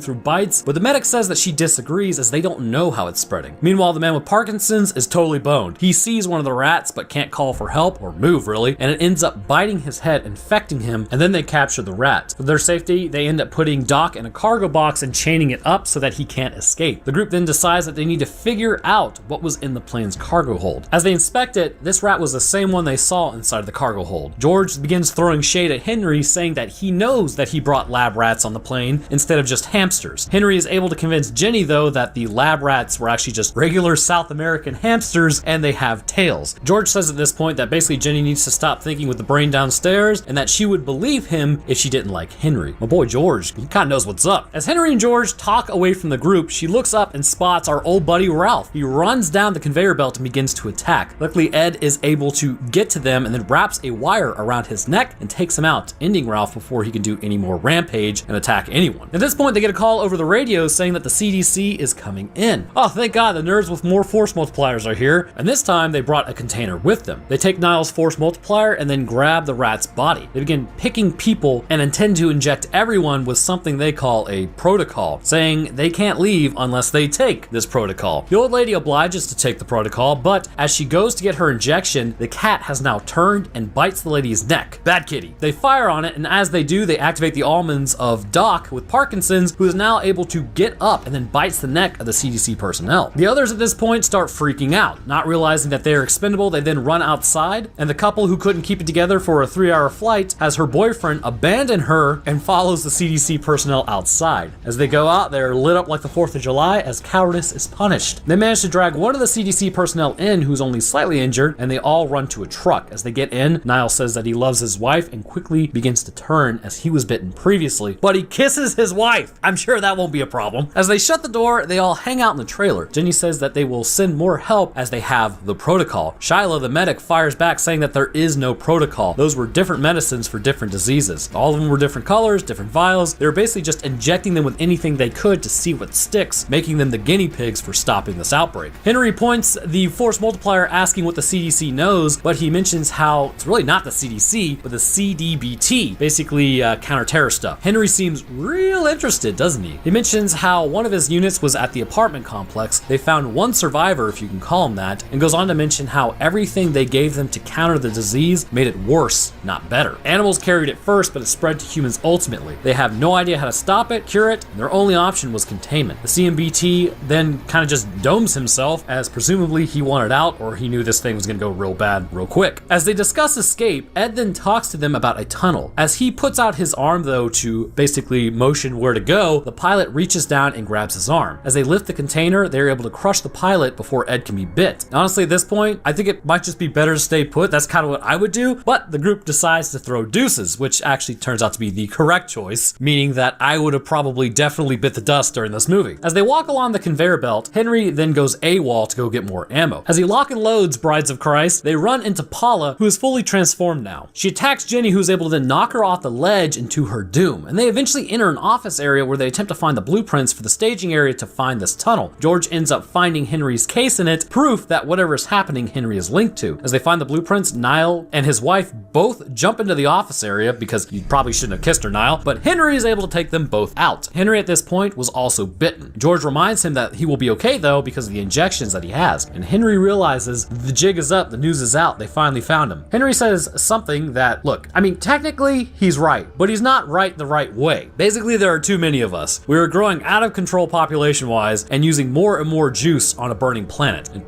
I mean, the reality is, yeah, we are. We really need to stop hooking up so much. Anyways, Ed goes for the force multiplier and gets got because of it, and then the rest of the group is put up against the wall. Jenny asks how he got that stuff through security, and it turns out that the Doomsday Cult is far more reaching than originally thought. Security was in on it. Henry then injects the vaccine into his eye to stave off succumbing to his bite. Jenny mentions how clearly that didn't work in his apartment complex, so obviously that's not a good thing. He then grabs George and takes off. As Jenny goes off to look for George and Henry, Preston, who was infected a while ago, begins chasing after Jenny. She was able to escape before finally crushing his head with, I don't even know what that thing is, honestly. It's just a big metal thing. Okay, so then this like weird thing happens with Nika. She was infected, sure, but she does this thing where she's like smelling the air and then bends over backwards and makes like this weird cooing noise. I don't know why she did this. No others exhibited these symptoms, so I'm guessing it's probably just to be creepy. Meanwhile, Shyla runs back into Jenny and then sacrifices herself to the infected as she's already been bitten. She's basically torn apart as Jenny enters the darker corridors, having received thermal vision goggles from Shyla. She follows the blood trail, where then she finds the mice are all over the place back there, and as she continues through, she eventually finds George sitting in a hole as he says Henry's cure didn't work. She looks up and finds that Henry has changed, but because of his cure, he now has inflamed the right eye and face area, weakening the integrity of the skull presumably, as well as the tissue. George opens up on Henry to get him off of Jenny, and then she smashes his face with a wrench, taking him out. As Jenny and George are the last two, apparently the whole terminal was just missiled. They're both able to get into the drain and begin making their way out of the airport. Jenny then gives the thermal goggles to George as they crawl along. The further they go, the more aggressive Jenny starts becoming and breathing heavily. He then looks back to see that she has actually been bitten and is changing quickly. As he exits the pipe, he looks back to see that she is fully transformed, meaning this bite now only takes minutes. He looks out over Las Vegas, assumedly now the new outbreak area, which I mean, just nuke Las Vegas, I guess. So the first thing to understand about quarantine is that it is not some ridiculous demonic enzyme that makes no sense. Instead, it is simply a mostly zoonotic infection that is able to be manipulated in a way that becomes highly infectious, but also highly mutagenic as a result of the Doomsday Cult tampering with the actual viruses. So, to explain how this disease progresses and may in fact cause the aggressive nature exhibited in those infected, we must first talk about the virus and how it's able to jump species from animals into humans, because it's actually not as easy as you might imagine. It's very difficult for viruses to jump species. There are many questions in this order that will dictate whether a virus is able to infect a host from animal to human and vice versa. First, does the original host animal carry the virus? Second, does the original host shed the virus? Third, to what extent are humans exposed to the original host? Fourth, can the virus infect humans? Fifth, how well does it replicate in humans? And sixth, how effectively do humans spread the virus? Given what we know about the Quarantine movie and the vet's hypothesis on what the virus is that we are dealing with, the general running idea is that we are dealing with rabies, which in all actuality is a pretty good platform to go on concerning potential world-ending events, as it satiates all but one of the questions as far as how it is able to propagate in our species. The original host carries the virus, such as with rodents who they are working on, which in turn is able to infect dogs in the apartment complex through bites and also just straight up biting humans as well, which checks off the first question. The original host will shed the virus as rabies is shed through the salivary glands as it moves from the brain to the saliva, which is transmitted through bites, which takes care of the second question. Humans would be exposed to the host readily because we are a species that bonds with other animals quite readily due to our social structures. Any dog that is infected would quite easily come into contact with their human family, much like how Max came into contact with Fiona, which checks off the third question. The virus can in fact infect humans. The rabies virus is capable of infecting mammals with fur quite readily in its natural form, so any altered form of the virus would maintain that base, which gives us a check for the fourth question. The virus at first seems to replicate slowly in humans at a much more normal level, which may take a few days to manifest symptoms. As the virus becomes more familiar, which we will cover in a moment with the human anatomy, it is able to replicate faster and faster, which kind of lends credence to the possibility of it moving around the body by some alternative method so that it satiates question 5. But then we kind of come to the crux of the issue for the Doomsday Cult. Question 6. How effectively does it spread from human to human? Well, to answer this, the reality is it doesn't spread all that well. When an animal is infected with the rabies virus, at At the end of the day, they are an animal and can only take what they have operating between their ears to go from there. We know rabies induces a whole host of symptoms in the host as it begins to affect the brain and cellular communication, which we will definitely be covering why humans become so aggressive so quickly. But the issue is, animals, they aren't exactly that smart. When an animal is scared, it will bite. That's its typical go-to when defending itself or going into offensive measures to ensure its own safety, or even hunting. Considering rabies is known to cause hallucinations as well, this only works in conjunction with the already rising aggression levels to make them lash out and bite at things that may or may not be there. And this is exactly what the rabies virus wants, as it's transmitted through bites because of infected saliva. With humans though, this is not the case. Our typical go-to is not to bite. I mean, sure, children will do it, Mike Tyson will do it, but think about any fight you've ever been in or seen. Was anyone biting the other person? Likely not, unless it was a last resort, because humans' teeth aren't really used for defensive or offensive reasons. We use our hands, we scratch, we elbow, we kick. Humans are really more about blunt force than sharp force. And the reason for all that is because as we evolved over time, our brains got bigger and we learned how to use tools rather than what nature gave us. Because of this, things like biting in fights do not come naturally. Another issue is with regular rabies, we can still somewhat control ourselves even to the bitter end. While things like hydrophobia will likely occur during the later stages along with anxiety, tremors, and agitation, the fact is even with rabies affecting cellular communication within our brain, there's not really a point where someone may lose complete control and then start attacking doctors and others. In fact, look up medical footage. People who are in extreme late stages are still communicating, moving, and around people with very little issue, and this is due to the brain still having control over our meat suit. Because of this, the virus is not all that capable of spreading within the human population, and instead, once you are infected, odds are it will live and expire with you alone. Animals are typically responsible for humans contracting this disease and propagating this disease in the wild. So the sixth question is completely not satiated, meaning that this virus would be a flop. It would never attain this level, at least in its natural form. It just wouldn't be possible for the standard variant of rabies to attain such virulent ability, which is exactly why Mr. Handsome here was in his lab developing a more virulent and potent form of this rabies. And to do this, it would require overriding the natural abilities of the human mind to still operate in an altered state. So the question is, how might they have been able to do this? Well, to me, it's pretty clear that if you take how rabies typically operates, you would need it to really become more than what it is. So to understand this, let's talk about what rabies actually does to your meat suit when it infects you and how the Doomsday Cult virus differs from this, which explains the alterations made to it. When you are bitten, the virus enters the broken skin and then is seeded via the saliva. Whereas most viruses will infect the nervous system only accidentally if the immune system fails to combat it to the point that it is suppressed, the rabies virus is actively attacking the nervous system. Upon entering the muscles via a bite, it will then migrate towards the end of the motor neurons. From here, it begins a slow crawl towards the central nervous system. It will use things like active transport from the neurons themselves and the neural tracts by using the axon's long fibers to kind of continue on up to the central nervous system. While in the peripheral nervous system, rabies can be stopped with a series of shots that are capable of saving your life, but if you aren't quick enough, you will drop no matter what they do if you start showing symptoms. Speaking of symptoms, once the infection reaches the central nervous system, such as the spinal cord, brainstem, and brain itself, the jig is up. At this point, it is 100% lethal. Do not pass go, do not collect $200, which is what makes it important that if you are bit, seek treatment immediately. Once it gets to the brain, typically this is when aggression is seen, along with a host of other symptoms. There are technically two types of rabies: aggressive rabies and dumb rabies. Aggressive rabies is typically what you think of when you imagine Cujo. Aggressive. Dumb rabies is when an animal almost acts drunk,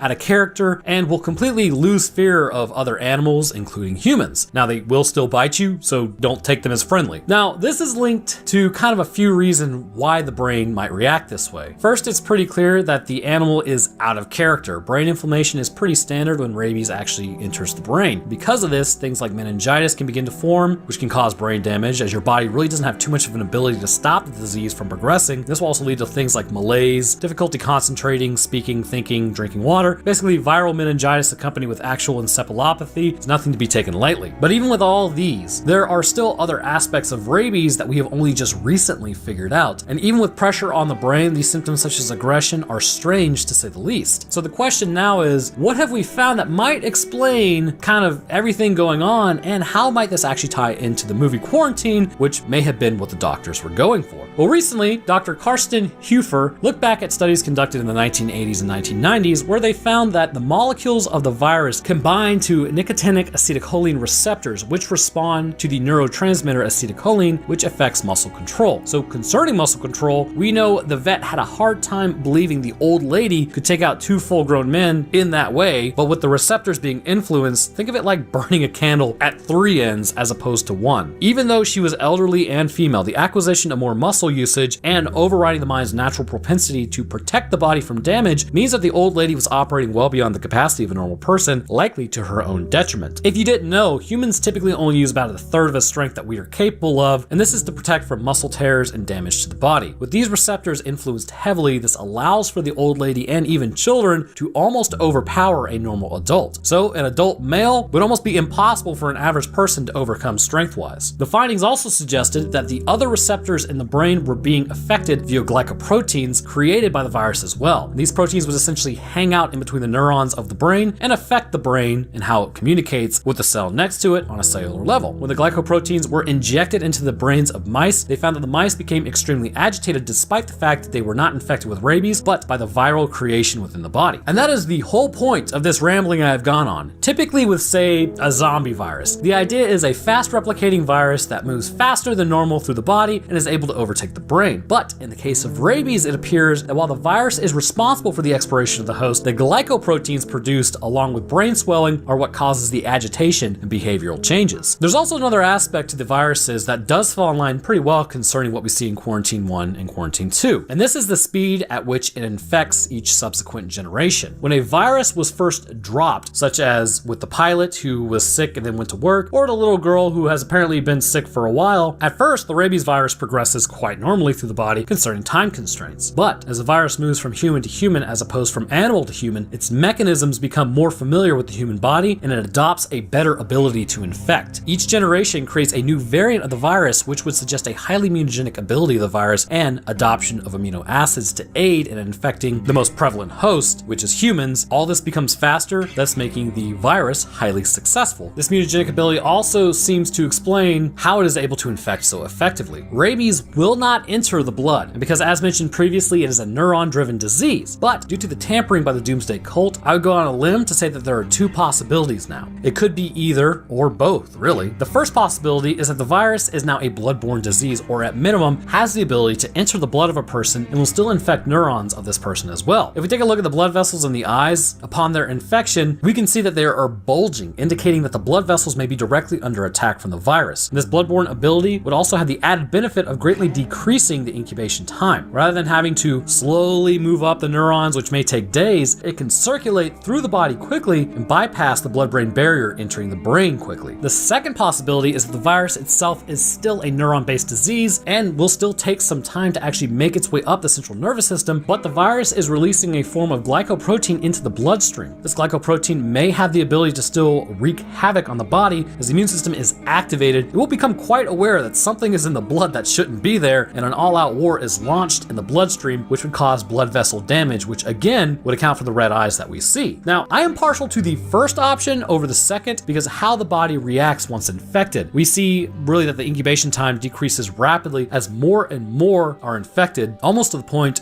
of it being minutes as seen with Jenny. And this mutagenic rate may also be confirmed as when Henry uses his countermeasure, which may have worked as like a bite from a mouse to a human, it now completely fails when it's human to human bite, as likely the virus has mutated beyond the control of his medicines, which basically means that his group has really just screwed humanity. It didn't just create a good plague. But the final thing I wanted to talk about is, what does this virus do to the brain of a person? Well, again, as incubation time decreases, we see the symptoms coming on stronger and quicker than the previous person that was infected. After the hypothesized entering of the bloodstream, it would quickly work its way into the cerebrospinal fluid, or CSF, as well as the brain itself. Now, I imagine the CSF would be entered first as the person quickly begins having physical symptoms. With Jenny, minutes after her infection, she begins breathing quickly and heavily, almost hyperventilating, and likely this isn't really a result of low oxygen levels, but actually difficulty with her brainstem communicating to other brain cells. The brainstem is responsible for a lot of autonomic functions, as you know, and one of those is breathing rate. As the infection takes hold, the first thing it begins to influence is how quickly you are breathing, likely making you feel like you are suffocating, but you aren't. As the infection takes further hold of your mind, anxiety and panic would continue to add on to that breathing rate as it becomes more shallow and rapid. With others, this was slower, but ultimately it doesn't matter who you are. This will then lead to you salivating as the virus moves into the salivary glands and begins forcing an overproduction of this saliva, shedding the virus via your mouth. Minutes later, as the glycoprotein begins to settle in between the neurons by the virus, moving past the blood-brain barrier, your aggression levels would increase as the brain begins thinking less and less logically. Now, typically with rabies, you still have control. You are in control, but you're not really in control of like your muscular movements. But with the absolute saturation of the 3-pound anxiety-ridden chemoelectric meat machine in our skulls, they would likely shut down the frontal lobe in any real capacity, leaving only aggression, fear, and instincts, and the programming by the virus. And this would lead you to quickly turn on friends and family, as your brain literally doesn't remember them anymore. Hell, you may even be just straight up hallucinating the whole time, and you think that they are the monsters, and you are using everything you got to stop them, even down to biting. However, the virus isn't sustainable at these levels. Considering the progression of the disease and how quickly it can envelop your mind, hydrophobia is likely to set in extremely quickly. Because of this, leaking from your face and increased aggression levels, your body would be depleted extremely quickly. If you could outlast a horde for a few days, they would end up just dropping due to exposure and dehydration, even faster in warmer, drier climates. And this means that while the virus is extremely virulent, ultimately it would burn itself out because it's just too powerful. So again, why not nuke Las Vegas and just be done with it?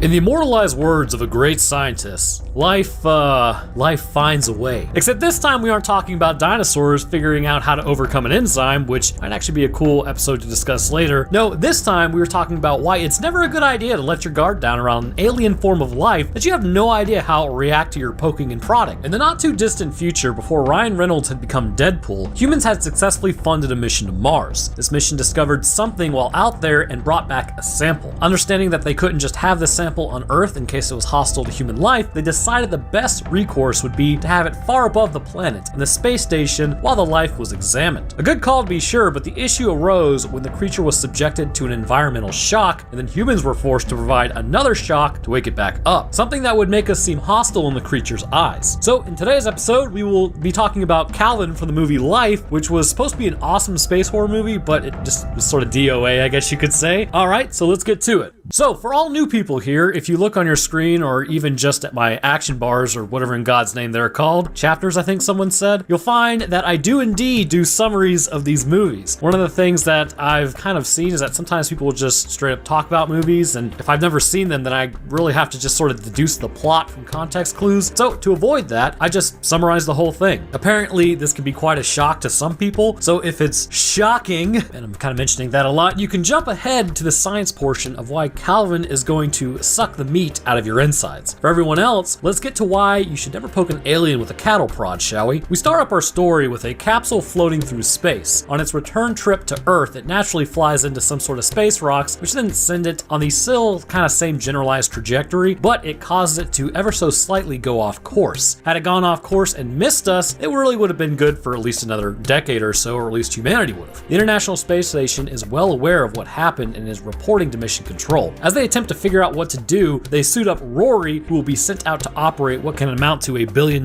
catcher's mitt. As the crew watches on, Rory gets ready to catch the capsule. They correct their heading and then wait. I mean, I know honestly that they wanted to get this thing, but they sort of put themselves into the path of this, flying thousands of kilometers per hour, so if he misses, they're pretty much screwed. All that said, they do end up catching the capsule and then celebrating as they've officially doomed themselves. The next day, an exobiologist, really I think they should be called xenobiologist, Hugh Derry, which is, you know, whether it's exo or xeno, that's an absolute goal level of biology, at least for me, examines the samples to find evidence of a single cell life, except it's fairly different from the life on Earth, but in some ways it's still similar. It's similar in the aspect that it's carbon-based, needs air, food, and water, but the cell wall is thick, much thicker than anything on Earth, including plants, and it will later behave much like an animal cell might in some ways, but it really appears to be like an ultra-capable protozoa. It has quite a few of what Hugh deduces to be cilia, although from that length, I would go on a branch here to say that it's a pseudopodia based on overall size, but we will also get to that later. Apart from that, the cytoplasm, nucleus, membrane, and all the hallmark traits of an Earth-based organism are there, but due to its clear morphological differences, it's pretty apparent that this is not a cross-contamination issue from Earth, which has happened in the past, so also stick around because I have a conspiracy theory about the phosphine gas on Venus that we may have detected, which could be an indicator of life in the upper atmosphere of that planet. And this is like real life,